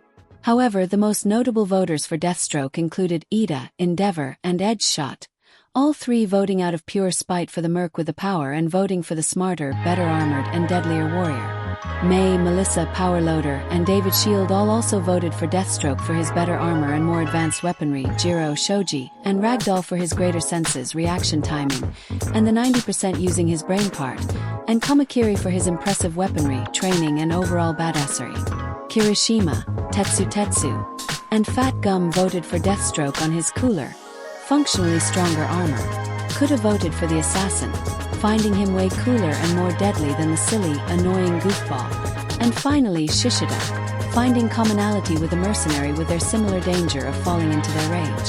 Kirishima noticed that throughout all of this, Bakugo didn't vote at all. In fact, it looked like the explosive blonde wasn't paying attention at all, staring off into space, head lost in his thoughts, and with how haunted and worried his eyes looked, it worried Kirishima. He didn't and wouldn't say anything for now. He didn't want to make a big show of it. That would be the least effective way of getting Bakugo to open up, but he strove to talk to the guy after this. Multiversal counterpart detected, the device stated, finishing its search. Wade Wilson aka Deadpool. Multiversal counterpart 1. Jean Babaigawara aka Twice. Another counterpart to one of the League. Endeavor narrowed his eyes at the screen showing the face of the duplicating member of the League of Villains. Todoroki frowned, remembering his encounter with the villain when he used his razor-sharp measuring tape to slice apart his ice, all the while switching between saying one thing before saying the complete opposite. He would have been an intriguing person to talk with if he wasn't a villain who attacked him and his friends. Hawks's perpetual grin fell to a frown. It was only earlier today that he had said hi to one of the new generals of the PLF, the man who he quickly considered a friend on the wrong side, and the man Hawks was ordered to kill. Memories of his time hanging around and befriending the villain came, and each one made the burning guilt in his chest sting all the more, knowing that eventually, he would have to stab this poor unlucky man in the back. But he's too dangerous, Hawks reasoned with himself. Not only is he leading a branch of the PLF's forces, but he's overcome the fear that held him back, the uncertainty of whether he was the original or not, and whether if he broke a bone he would disappear. Now, without this fear, his sad man's parade was strong enough for him to single-handed take over a small country, and Hawks would be damned if he let the country be Japan. There is no other way. Twice may be a good man at heart, but he's in too deep with the villains, and it would be unlikely to convince him to switch sides or give up without a fight. and a fight between them would surely only end one way. But then are these your own thoughts, or just the orders you've been given, caged parrot? Hawks flinched under his own bitter thoughts. His fists clenched painfully at realizing that he had nearly repeated his orders and the commission's sentiments word for word. Ah, come on Z, really. You do the obvious play first. Deadpool suddenly appeared on the screen. Yeah, I mean everybody knows he would be one of my counterparts, but why not mix it up the first time? Maybe Eri or Dabi, that would surely get some comments rolling. Izuku. I mean come on, we all know you don't care about those whiny Izuku hater comments. I see that he can even show up for this as well. All Might sweat dropped. Of course I can, I'm me. Sweet sexy me. Deadpool posed proudly. Oh, by the way, thanks a bunch for the save that one time, Mighty.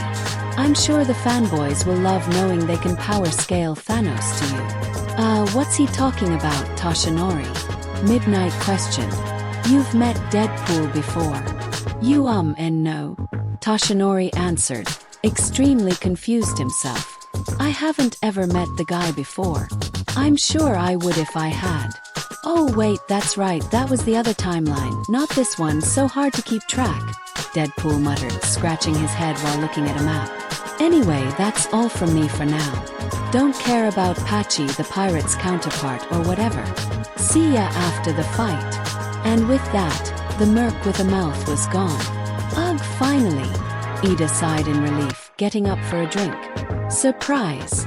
Deadpool suddenly appeared, his face fully covering the screen. Arg! Ida yelped and tripped, falling onto his chair and sending both him and the seat falling. Ahaha!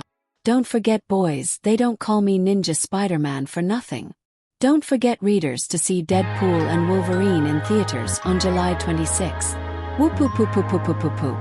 Deadpool exclaimed as he ran off screen. Ugh, I hate that man so much. Ida groaned as he got himself back up, ignoring the laughter from his classmates. Well, ignoring all of that happening, if the device says that's only one counterpart of Deadpool's, I assume this means there are more videos with him as a combatant, Ryukyu mentioned. Oh, poor them. Miruko chuckled as she spotted the looks of annoyance on Endeavor and Edge Shot. Slade Wilson aka Deathstroke, multiversal counterpart. Kaizome Okaguro aka Stain. The device showed the other fighter's counterpart. Hearts froze as eyes met those of the infamous hero killer. Izuku and Shoto had their minds taken back to their fated clash with a blade-wielding villain, and how close they all were to having been culled by him. Shoto rubbed his arm, the phantom pains of Stain's knives flaring up. Endeavor clenched his fist as he remembered that wave of absolute hatred that Stain emitted that made even him freeze. Izuku clasped his arm from shaking as he remembered Stain's bloodthirsty rage toward the heroes, as well as the confusion as to why Saturn saved him from the flying Nomu. Hey, are you okay, Deku? Ochiko placed her hand on Izuku's shoulder, her face concerned. Why yeah, I'm good. Izuku nodded, giving his best smile as he steadied himself. Okay, it's just I know that you, Ida, and Todoroki got attacked by him before Endeavor came to rescue you, Ochiko replied. I'd imagine it'd be scary to see him again. Izuku and Shoto shared a glance at Ochiko's words. To the rest of the world, everyone thought that Endeavor had taken down Stain who had attacked him, Shoto, Ida, and the pro-hero, Native.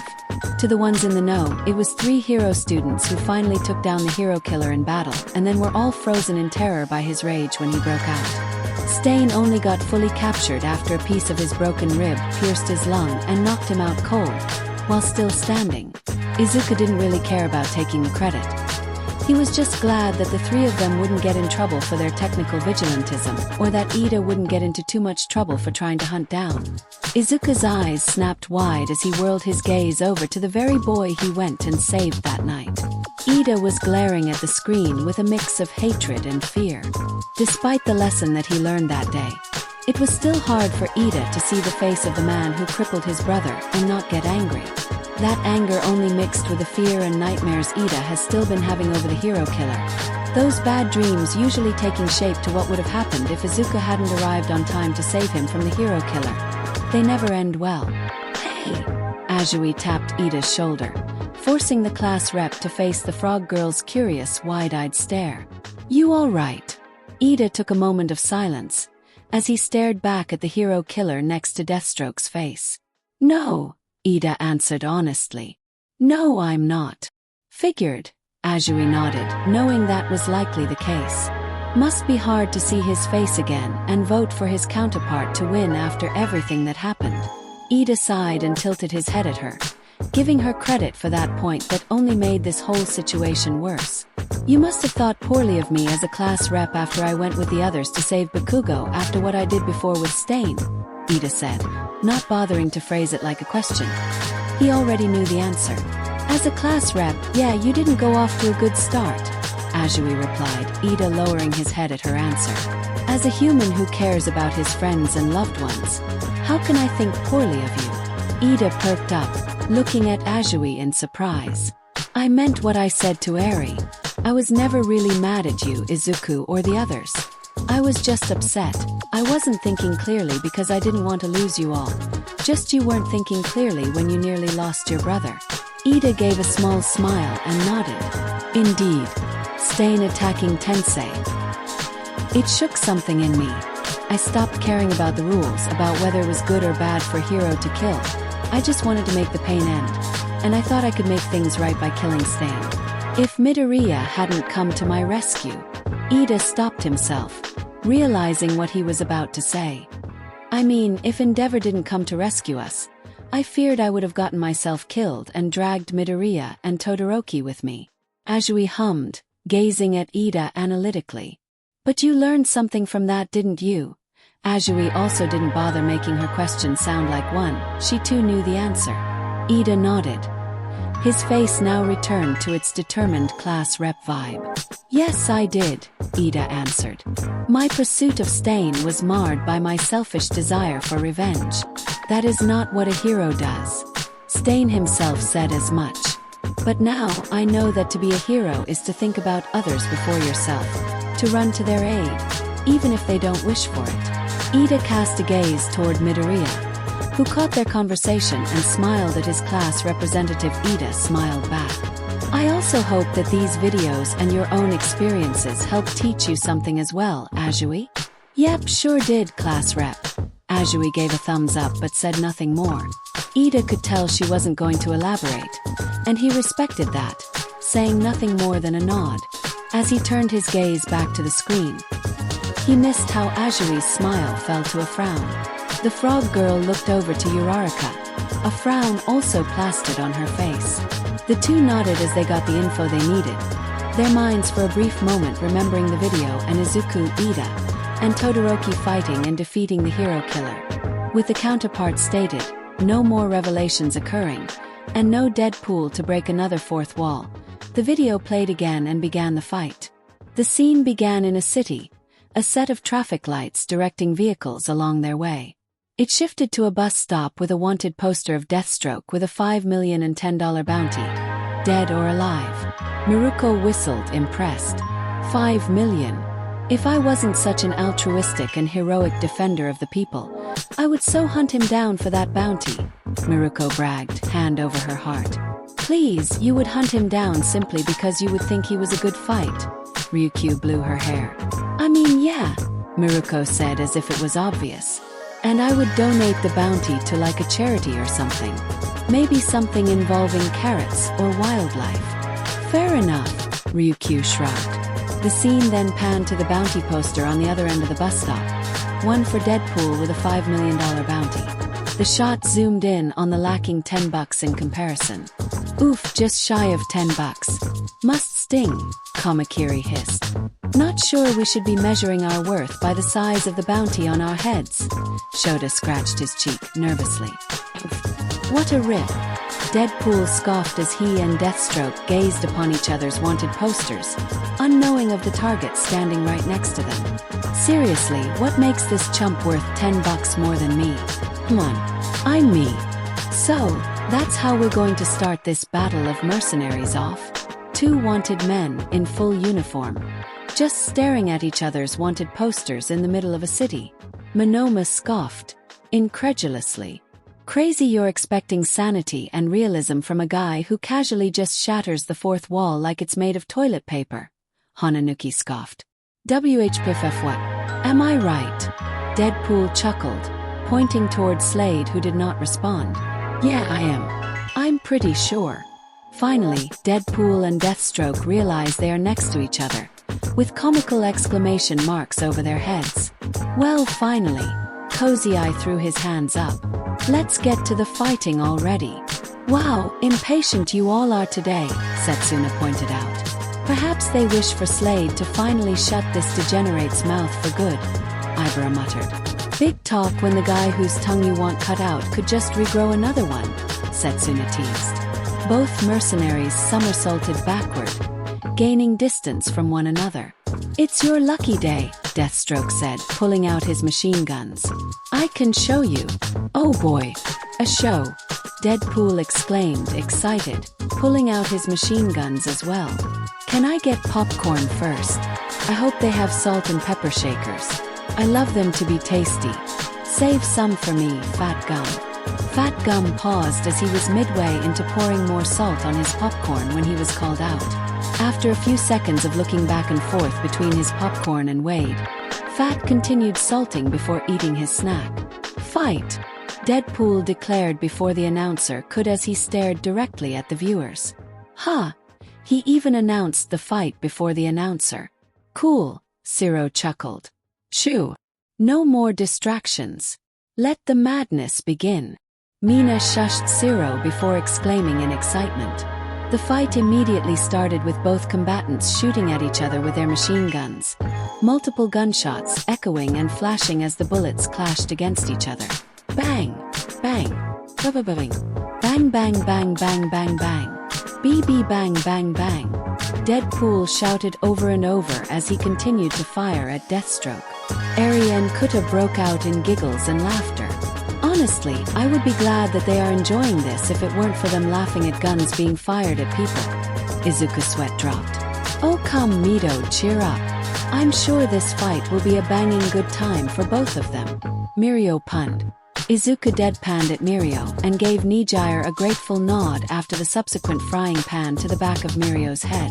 In slow motion, multiple bullets shot out of Deadpool's guns and flew across to meet and clash directly with the ones from Deathstroke's, bouncing off and deflecting each other, before switching back to normal speed. That is awesome, Tetsu exclaimed. Impressive. Snipe tipped his hat to the mercenaries. Though I'm not sure whether that's more Deadpool's doing or Deathstroke's. If I had to bet, I'd say it was Deathstroke's doing, Ectoplasm replied. He was stated to be able to perceive things faster than an ordinary human. Good point, Snipe nodded. The two kept on firing until both combatants ran out of ammo. Oh! Deadpool exclaimed, looking at Butter, and I can't believe it's not Butter, now empty. Likewise empty. Deathstroke threw out the empty clips with an expert swipe of his arms. He later swiped his guns at his heels, equipping 2 new ammo clips into their sockets and reloading.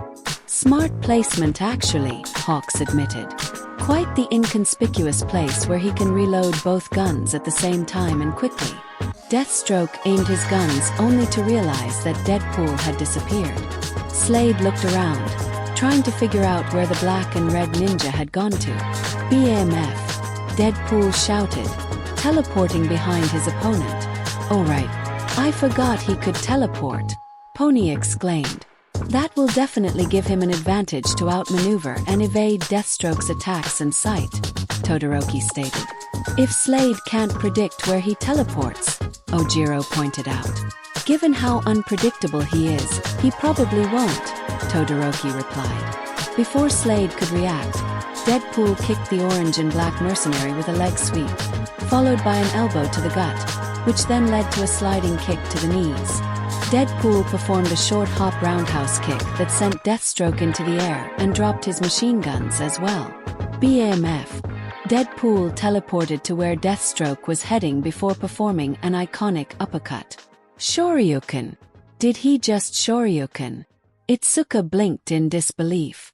Looks like it, Yui smirked. Ah, going to get mad, Kendo? Setsuna pouted teasingly. I can at least acknowledge that despite his comedic appearance and personality, he was stated to also be quite adept at martial arts.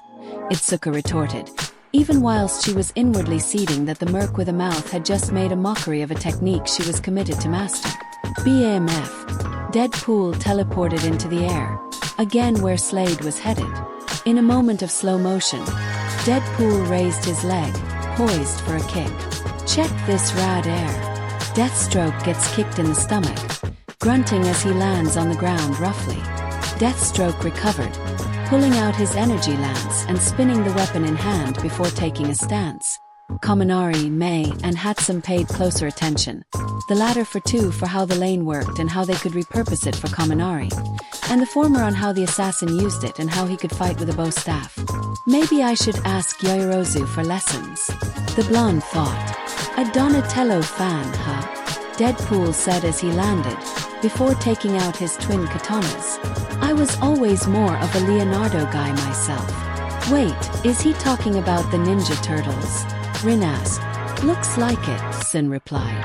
I would say that means they exist as a property in his universe, but with Deadpool the way that he is, I don't know. You know, I thought that with how he likes to joke around and be goofy, he would like Michelangelo more, Mirio said, a fresh comical lump on his head. Although I think most people would pin me more as a Michelangelo.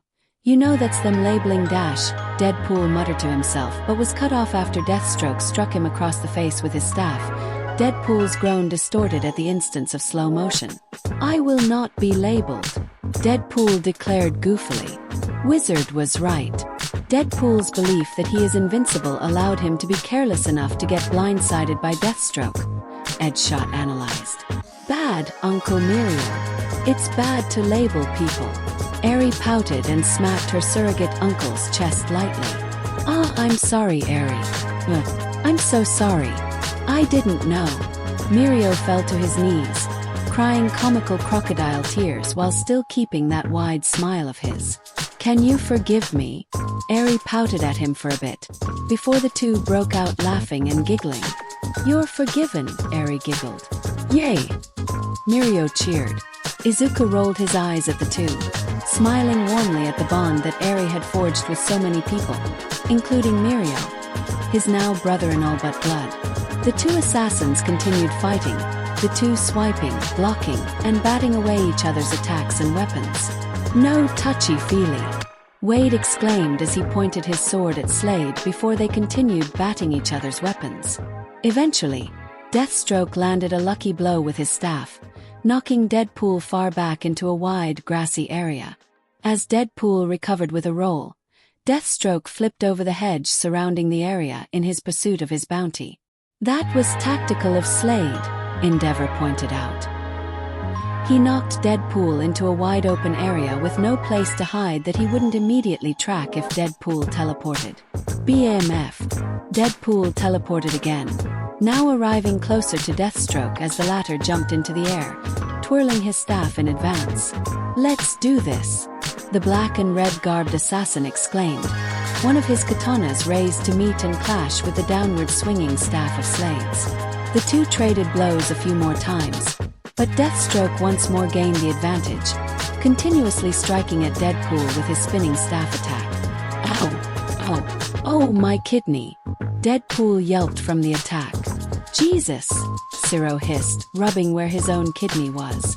I know he has instant regeneration, but that still must suck to feel all that pain.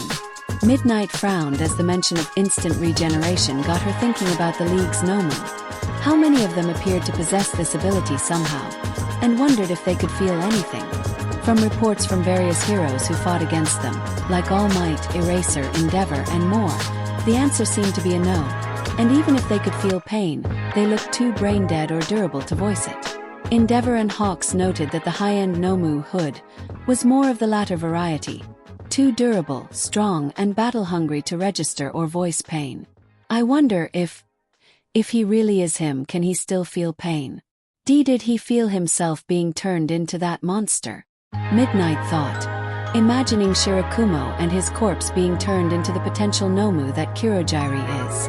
Clearly, Deathstroke is the more skilled of the two, able to press an advantage against Wade Wilson more than the latter could on the former, Monoma analyzed. In a straight-up brawl perhaps, Shinso pointed out. Though Deadpool's teleportation means he can strike from anywhere.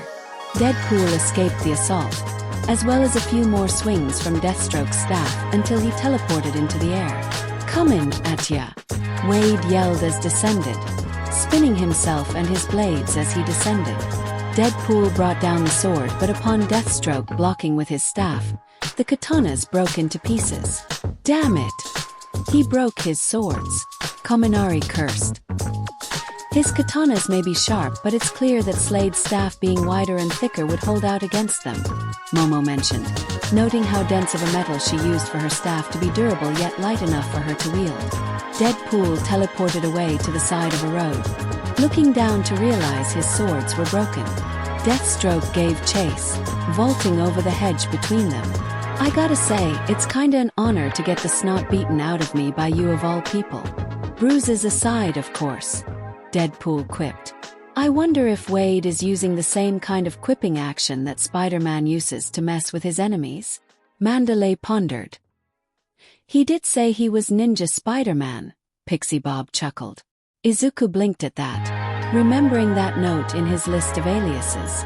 It was clear that Deadpool seemed to have a close history with Wolverine, but Izuku had a feeling that also extended to his counterpart, Spider-Man.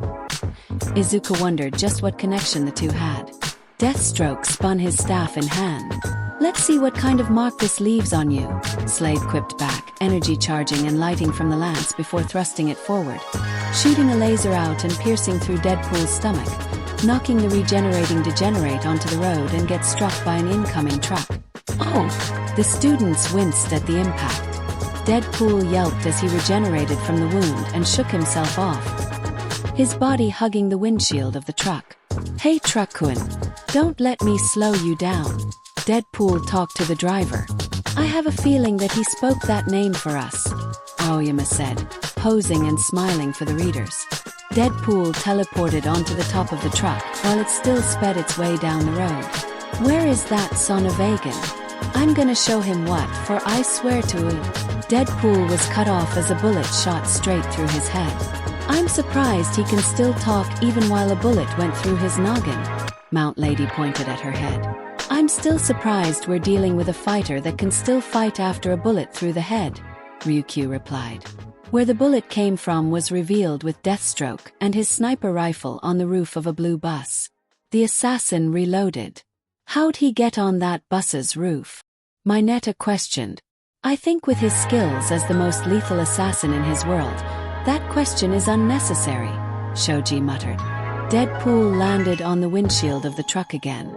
Look at me, do not slow down," Deadpool yelled at the driver as they sped past multiple cars while on a bridge. "I have a bad feeling about this," Kyoka muttered. "Likewise," Momo nodded while attempting to zone out Ida's ranting toward Deadpool about traffic safety. Deadpool teleported onto the top of the truck again, Deathstroke aiming and shooting at the Merc with a mouth again. The bullet missed as Deadpool teleported away onto the roof of another car. Deathstroke would continue firing at Deadpool wherever he appeared. "Missed me. Whoop whoop whoop whoop whoop whoop." Deadpool made noises as he teleported away from every bullet. With every action, Ida's bulging forehead vein throbbed further and angrier, almost wishing for Slade to put another bullet through the mercenary's mouth. Damn that the former was his moated-hated enemy's counterpart. Your Deadpool sounded out with every teleportation around Slade as he tried to track him.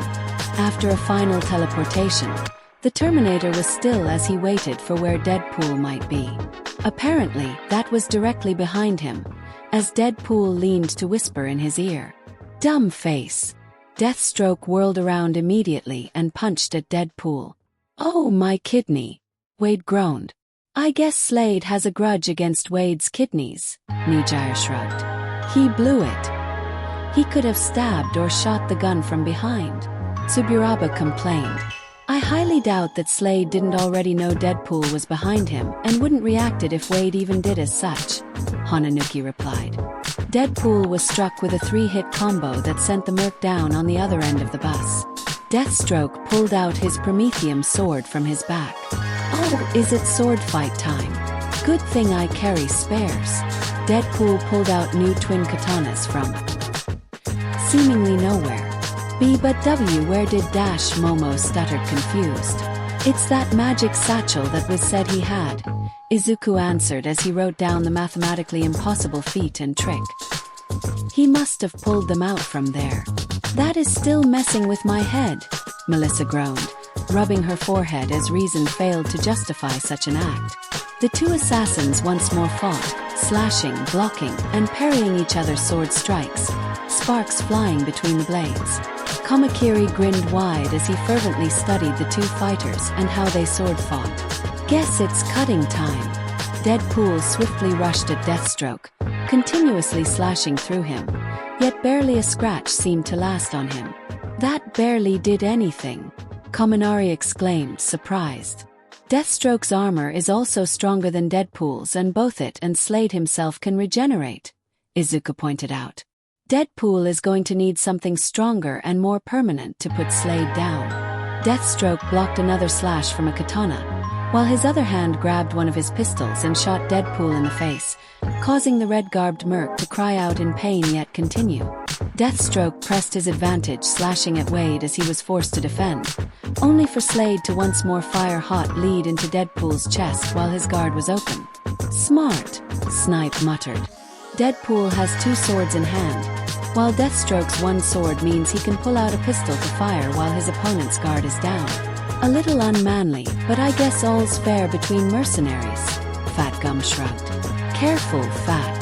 Seems time with your intern is causing you to talk like him, Cementos pointed out, to which Fat Gum laughed. With a slash of his sword, Deathstroke pushed Deadpool away for the former to leap and flip in the air, bringing down his sword and breaking Deadpool's spare katanas. Well, there goes his spare katanas, Away smirked. If you spent half as much time concentrating as you do talking, perhaps you would be less predictable, Deathstroke mocked. Oh, you're kidding me. Deadpool snapped, offended, tossing away his busted katanas. I'm predictable. Deadpool reached out behind him and pulled, out of nowhere, a boombox. A boombox. May frowned, confused. Ida suddenly got that bad feeling that Kyoko was talking about. Hitting the play button and playing Deadpool's theme from Marvel vs. Capcom 3.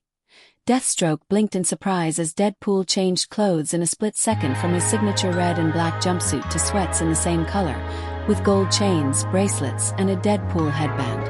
I'm just getting warmed up, Deadpool exclaimed. Hawks and Miruko covered their wide mouths before they burst out laughing, while Endeavor and Edgeshot looked appalled and stunned. To Slade's utter confusion, Wade started dancing around, special effects surrounding him making it appear as if dance club-like lights and people were cheering from the foreground. Utter laughter consumed most of the group, with even those who originally voted for Deathstroke even joining in on the laughter. Kaminari felt like he was laughing so hard he busted a rib. Mineta was on the ground wheezing, and Mina was laughing like a psychopath at Wade's sudden breakdance, which she respected by the way. Momo and Ida looked utterly dead inside, while Izuku, Eri, and Kyoka tried comforting the two. Though the howling laughter that erupted from Miruko and Hawks didn't help much. Monoma was slamming his head repeatedly into the couch and tried blocking out the noise of the world, mostly Tokage's banshee-like laughing. Endeavor excused himself from the gym with Edgeshot accompanying him, both swearing to the group not to summon them back in until the fight was over, no matter who won. Shoto blinked, utterly flabbergasted at what he was witnessing. Well, I did say he was utterly unpredictable, Todoroki thought with reluctant acceptance. Deathstroke gave a disgusted sigh as he made for Wade. However, despite the merc with a mouth still dancing, he likewise dodged Deathstroke's attacks, flipping over and teleporting away from his sword slashes. After a somersault and hop from more repeated slashes, Wade leg swept Slade off his feet, the latter quickly recovering while the former continued breakdancing. It got to the point where Deathstroke tried to back away, but Wade made after him and even kicked him in the face. That is so awesome. He's actually kicking the shit out of him while breakdancing, Mina exclaimed, stars in her unique eyes as she all but hounded on Midoriya to do his analysis thing, and copy Wade's moves for her to learn. I must admit, he certainly is creative with how he fights. All Might's sweat dropped. Nizu was laughing like a madman. Oh ho ho! If only Eraser could be here to see this. Nizu shouted with glee. This is perfect enough proof to convince him to add dance lessons for our students. If he doesn't choke himself out to death first, Midnight muttered, though she hoped the principal would endorse the dance lessons. She knows the chaos that might ensue when a whole class of girls asks for one person's hand in dancing. This slick dynamite. Deadpool sang as he sidestepped, ducked, and danced his way from Deathstroke's sword. He's coming for me, watch the fight. Deadpool began moonwalking away. This is the best fight ever. Setsuna clapped and laughed. Word, lizard girl. Miruko laughed, taking a bite out of her carrot. You shouldn't laugh while eating if you want to avoid choking, Ryukyu said to Miruko, all motherly.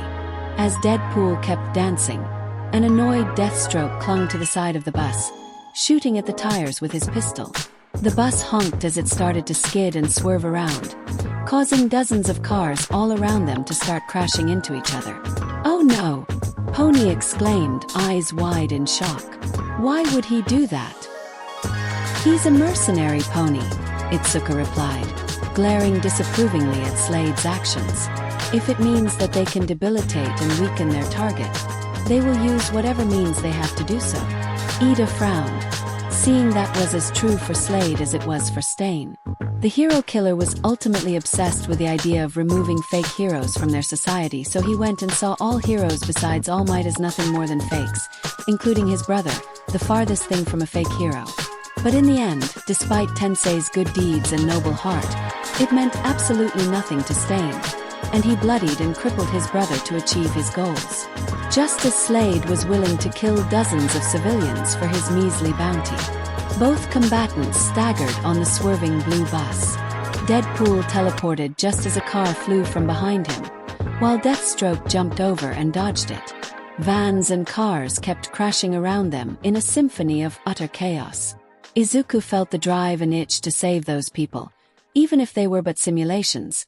But to see all that destruction caused by one man's greed burned a desire for justice in Izuku. Eventually, the blue bus crashed into the backside of a semi-truck, causing both cars to swerve even worse. Deadpool, now back to his old clothes and with dual pistols out, and Deathstroke both ran up their respective vehicles, leaping out towards each other as the orchestral music reached a climactic peak. Epic! Kuta whispered in awe. The truck's load finally tipped over, crashing and sending more cars flying and crashing, while the combatants began to fight in mid-air. Deadpool blocked and batted away Deathstroke's mid-air sword slashes with his guns. As Wade was now further away, he fired his pistols at Slade, who blocked the bullets with the flat of his blade. Unbelievable, Momo gasped. They must be fighting at such insane speeds to do so while in mid-air. Well, both of them can fight faster and more agile than the average man, Kyoka figured. The two landed on the side of the school bus, still in mid-air. Deadpool fired on the advancing Terminator, who ducked under the gunfire or batted it away with his sword. As Deathstroke reached him and attempted to slash across his chest, Deadpool vaulted over Slade to the other end of the bus's side. Deadpool fired again but stepped back from another sword slash. The two evenly matched combatants dodged their respective bullets and sword swings, Deadpool grabbing Deathstroke's wrist and flipping him over his shoulder and to the end of the bus's side. They're so evenly matched, Kinoko stared slack-jawed at the screen. And right as you said that dash, Korwaro muttered as he directed at the screen.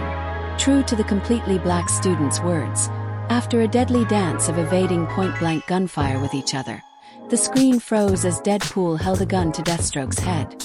Just as suddenly, time continued with the world's deadliest assassin wildly slashing Deadpool. Ow! Ow! Ow! My other lung! Ow! Ow! Ow! Wade's exclaims of pain were so fast and followed by more that the group could barely keep track of them all, including Izuku or Kyoka. Jesus Christ! Sato blinked in surprise at the sudden onslaught. Now that's what I'm talking about, Kamakiri cheered. All of these attacks should be enough to kill a normal person, but Deadpool's regeneration is healing the damage just as quickly as it is given, Todoroki pointed out. Deathstroke zoomed behind Deadpool and impaled him through the chest with a backward thrust of his sword. "My spleen!" Deadpool exclaimed with a high-pitched voice. Deathstroke then, without looking, shot the merc with a mouth at the back of the head, sending him flying. "My leg!" Well, but Deathstroke shot him in the head. "Not the dash," Ida sputtered, flabbergasted. Deadpool landed on the roof of another flying car. "Oh, it's cramping." Deadpool groaned, clarifying his pain. Ida gave up what he was about to say and just dropped his head onto his hands. "At this point, I think it might be prudent to have an earlier break to clear our heads after this," Hound Dog spoke, rubbing the bridge between his eyes. "Agreed," Nizu sighed, recognizing the fragility of some of his students' minds starting to break, as well as some of the adults. Deathstroke jumped over toward Deadpool, sword raised to slash at him. Deadpool teleported away, the Prometheum sword cutting through the car in half, causing an explosion as the orange-garbed assassin fell away. Deathstroke realized the loss of weight in his grip, looking over to realize his sword was missing after the explosion. "Wait, where did his sword go?" Sin blinked in surprise. "I swear it was just in his hand when dash." Deadpool teleported from behind, and just as Deathstroke turned, the Terminator was stabbed through with his own sword. "Huh!" The Deathstroke voters exclaimed in shock. "What the hell was that bullshit?" Kamakiri roared in outrage. "Deadpool must have nabbed the sword during the explosion," Ochiko guessed. Deadpool let go and watched as Deathstroke fell away. Pop pop, watching Deathstroke dash, Deadpool cut himself off as he sensed something coming at him. A flaming semi-truck. "Ah, damn it." The truck crashed into Wade. "OW, my third lung is so big dash." The truck with Wade exploded as it crashed, a great plume of flames encapsulating the entire area of the bridge. "Well, that happened," Azui croaked, eyes wide in surprise. "Think that killed him?" Itsuka asked uselessly. Yui's response was a simple headshake. "Figured," Itsuka sighed. The whole area was in flames, cars continuously falling from the sky. Deathstroke's unconscious body lay amidst the destruction. "Well, that escalated quickly." Deadpool sat up from the road, unfazed by the damage, even as he was revealed to be missing his left arm. "I'll say, looks like he needs a hand," Mirio quipped. Thankfully, he was spared mercy from Nijire's knockout pan and received a boo and a blast of water to his face, courtesy of Kuta. "Yeah, you might want to lay low for a couple of days, 'cause you are pretty much responsible for a mass murder." Deadpool gave his word of advice, showing he was carrying a limb in his other, intact, hand, grunting as he placed the limb where his arm should be. "I'm going to be sick." Mount Lady gagged at the sounds coming from Deadpool fitting the limb in place. "I am surprised at how easily you guys are taking this." Momo, also green and queasy, looked to Class 1B. Hello," Setsuna said, removing her left arm just as easily as removing a doll's arm and waving it at her. "Oh yes, I see." Momo coughed embarrassingly. "I forgot. My apologies." "Don't be. It took us a while too." Itsuka waved off her apology. As Deadpool was putting his limbs back on, Deathstroke, missing his mask and revealing his white skin, platinum white hair, and eye patch, lets out a groan while regaining consciousness. He sat himself up even with the sword still stabbed through his chest. Damn, he can still get up, even with a sword straight through him. Kirishima exclaimed. "I hate to say it, but manly. It's a Deathstroke kebab." Deadpool laughed and pointed his leg at Deathstroke. Deadpool looked at the wrong limb and looked down, realizing his arm was attached to his hip. That was enough to make Tamaki hurl another round of his lunch into the puke bag. Momo, as she formed another one, began to think that maybe they needed a puke bucket rather than a bag at this rate. "Whoops. Hang on, give me a sec. Oh, this is going to hurt." Deadpool grunted and groaned in sheer pain as he ripped his limbs off again and placed them in their respective sockets. "And that's it for me," Mina muttered before heaving and vomiting into her puke bag, followed by several students. Going to chastise her lack of tolerance? Ragdoll asked Mandalay with her ever-constant smile. She gestured toward Pixie Bob as she wreaked havoc on her own bag. No, this I get. Mandalay shook her head, covering her mouth and swallowing back down the bile that threatened its way up her throat. As Deadpool attached his limbs in the correct places, Deathstroke grabbed at his sword, heart pumping loudly, and with an epic grunt, pulled the blade free of his chest. The assassin struggled to get back up, falling to one knee at one point. His healing factor is clearly not as strong as Deadpool's, Nizu commented. He is struggling to deal with the damage while Mr. Wade can rip his own limbs off easily. Whoa, hold on. You heal fast too. I got something special for that. As Deathstroke got back on his feet, Ento's infamous Swordland theme played in the background, Deadpool pulled out his last sword. Carbonadium sword. Murdering all your pesky Wolverines and Sabreteeth since 2012. Good year for cinema. It's the sword. Melissa pointed, wide-eyed and surprised. The one that can nullify healing factors. Healing factors like Deathstroke's, Izuku gasped. Oh no! Kamakiri groaned forebodingly. Deathstroke rushed at Deadpool in rage. Deadpool dodged a wild sword slash, before bringing the blade up horizontally to block Slade's vertically slashing sword. Sparks clashed between their two swords. While their swords were locked in a struggle between their strengths, Deadpool reached behind him, pulling out his pistol and aiming right at Deathstroke's face through his own arm. Midoriya Togata, you know what to do. Deadpool broke the fourth wall and addressed the two students, not questioning Wade's antics. Izuku and Mirio covered Ares and Kuta's eyes, to their protest. Deadpool fired, the bullet going through his arm and hitting Deathstroke's good eye. Grig! Deathstroke howled in pain, staggering while covering his wounded eye. In a blind, literally berserker rage, Deathstroke swung his sword wildly around him. Deadpool teleported behind Deathstroke and, with a stylish slash to the neck, blood spilled and Deathstroke fell to the ground. The screen went black dramatically. Is that it? Kaminari leaned in, his grin growing just as the ones from Deathstroke voters fell. The screen gained life again as Slade's blinded head looked upon the fire and destruction. And the moral of the story is, Deathstroke's mouth flapped open but the deep voice was not his. Deadpool wins. Deadpool revealed himself, holding and puppeteering Slade's severed head. Yay! The victorious merc tossed the head away as a fiery explosion occurred to the side. Yes! The Deadpool voters cheered in victory, while the Deathstroke ones were particularly salty at their loss. Most prevalent with Ida standing up and marching off out the door with Endeavor and Edgeshot. The salt levels are immense with that one, Hagakure giggled, her invisible hands sprinkling imaginary salt toward Ida. With explosions and the fires of destruction still going on around him, Deadpool began singing and doing the Macarena until he replaced the lines at the end. This is totally racist. Hey Chimichangaweya. Ahum. KO. Deadpool was now driving a sweet ride through the streets, Deathstroke's dismembered head now serving as a hood ornament. He won. I was right. But at what cost?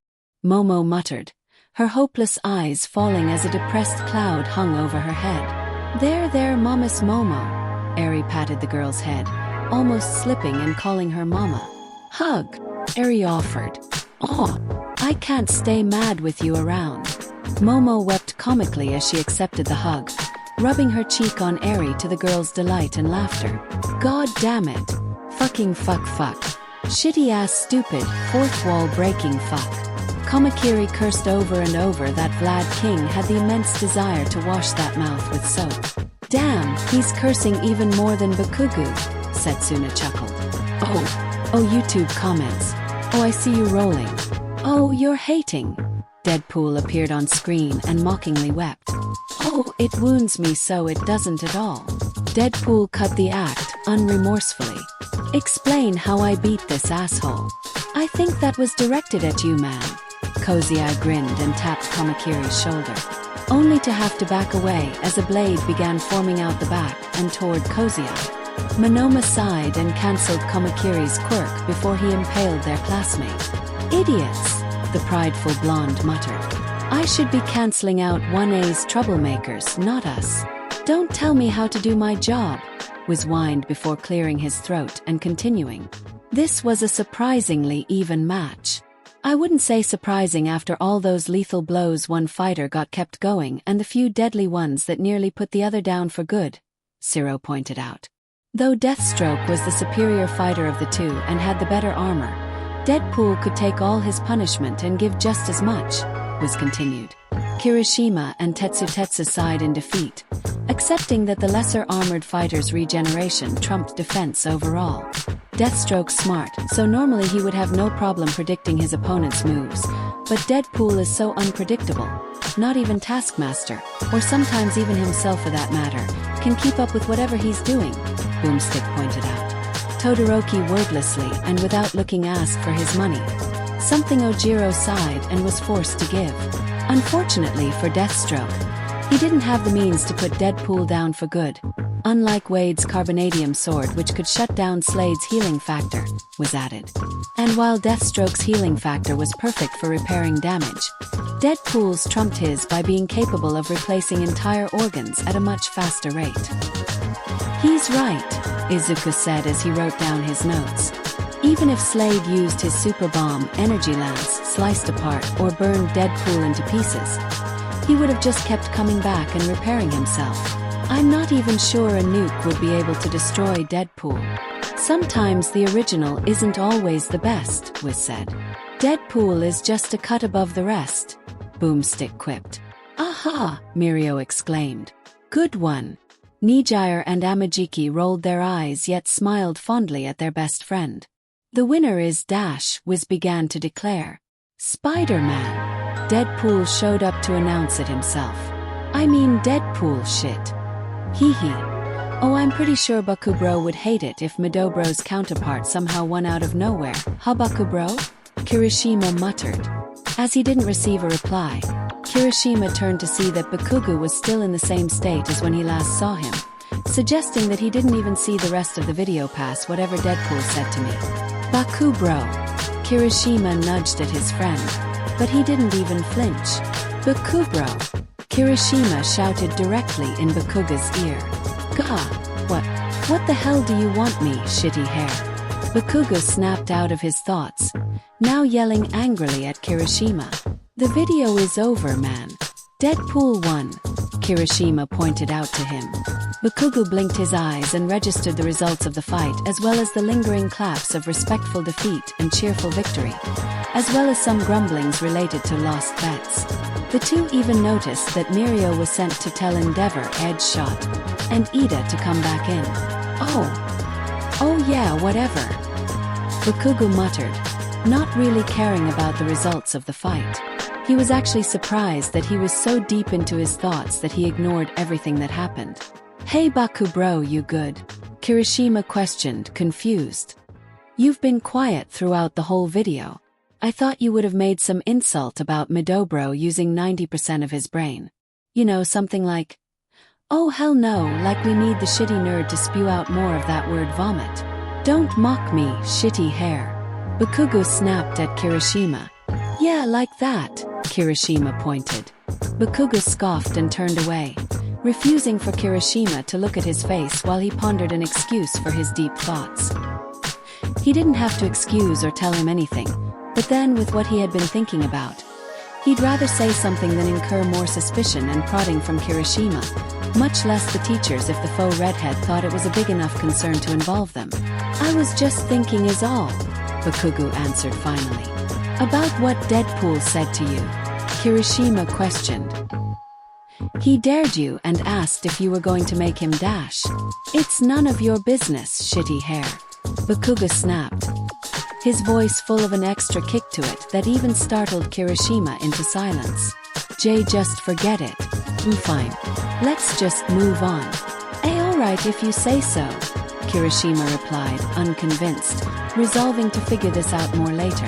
As this happened, Izuku stared blankly at Kirishima and, most especially, Bakugo, Deadpool's taunt toward the latter still registering in his head as Izuku knew it must be in Kaken's. He knew exactly what that meant because he was the only person Bakugo told that to. At least Izuku hoped he was the only one that Bakugo told that to. Those words repeated should have caused Izuku to go into a panic. It was a brutal reminder of his quirkless past, full of bullying, bruises, burns, and vomited lunches from 11 years of abuse. Granted, Izuku was momentarily shocked at hearing those words again, but he didn't have the level of reaction he thought he would have. Izuku thought that he was still grappling with the fourth wall breaking of Deadpool, and thus the impact of those words was less on his list of priorities. But then now, as he did register those words, Izuku registered something else in him, something dark and bitter at those words resurfacing, and the way it was tossed onto Bakugo. It was almost cathartic to hear the worst things his bully ever said to him tossed right back into Kaken's face. It felt like his pain and trauma were acknowledged and avenged with that taunt, a sick form of retribution delivered. But then, when Izuku saw Kaken's shattered face, that cathartic feeling turned to guilt and shame. He felt dirty and tainted for feeling good about Deadpool taunting Bakugo with those words, especially now after all the two have worked through and moved on from the past. He felt these dark feelings that longed for Bakugo's pain to be selfish and immature. It felt wrong. Izuku didn't hate Kaken. He didn't hate anyone enough to say those words to or feel glad that they were told to. If he did, wouldn't that make him no different than Bakugo? Izuku didn't know what to think. Everything was just so confusing right now, and his head throbbed with this indecision and confusion, even while the dark feelings still bubbled beneath the surface. During this, both Izuku and Bakugo were left unaware of Nijire staring murderously at Bakugo. Endeavor, Edgeshot, and Ida reluctantly arrived back at the gym, where Nizu declared that after they viewed the preview for the next fight, they would have a short break to cool down from the events of this latest video. Everyone knew he meant Deadpool and his ability to converse with them despite logic and reason failing to come up with a solid explanation that didn't shatter their minds and their hold on reality. But they agreed that they needed the small break, and thus May clicked play for the video to play the last portion of its runtime. Next time on Death Battle, Boomstick announced. The screen gained life as it displayed shots of rolling green hills dimmed by the darkness of night, and later a landscape with a wide area of land seemingly carved away from an impact or wave, all while loud and dramatic drums played in the background. Words were suddenly displayed in a black background saying, "True terror is dash." The words were cut off as shots of weirdly shaped, and clearly non-human, individuals stared at a swirling mass of dark clouds in the sky. A shine of light transitioned to another scene of a wide expanse of the sea and the greenery on a cliffside, all overlooked by the back of a humanoid figure with a weird tentacle on his head colored in pink. The final word of the phrase from before was revealed in the color of the word. Pink. Sorry, what? Mina blinked, surprised. Rapid shots of a pink, spherical, stubby-legged and armed creature and another, more humanoid pink creature that swapped between wide and skinny but consistently wearing a pair of white harem pants. Both of these creatures were shown performing feats of destruction, strength and power, with a final shot of these scenes being Earth itself glowing before exploding out into the cosmos in bright light. The light dimmed as the screen was now entirely pink. From the pink background, two faces emerged. One's ovalish blue eyes, small curved smile, and rosy cheeks seemed to embody cuteness while the other one, eyes closed. His cheeks chubbier and his smile were somehow more menacing. Their names appeared under them. Kirby versus Majin Buu. Okay, I think I might regret agreeing to that break, Midnight muttered, nodding across the room, agreeing with her with their desire to continue and find out what the hell they watched and what the next fight was immense. As the group disbanded to the corners of the gym as they ate, drank, and conversed with each other. Achiko and Ajui nodded and walked over toward the rest of the sisterhood, just as Jiro nodded to the girls and made her way over to Nizu, accompanied by All Might and Recovery Girl. However, one member of the group was currently missing from that group, and she found herself walking over to Izuku. "Hey, Green," the girl muttered. Izuku turned from Eri and Kuta, blinking and blushing as he registered the girl in question to be Setsuna. "Suna," Izuku said. "What's up?" "See, can we talk for a moment outside, please?" Setsuna asked, steeling herself for the big ask she was about to commit.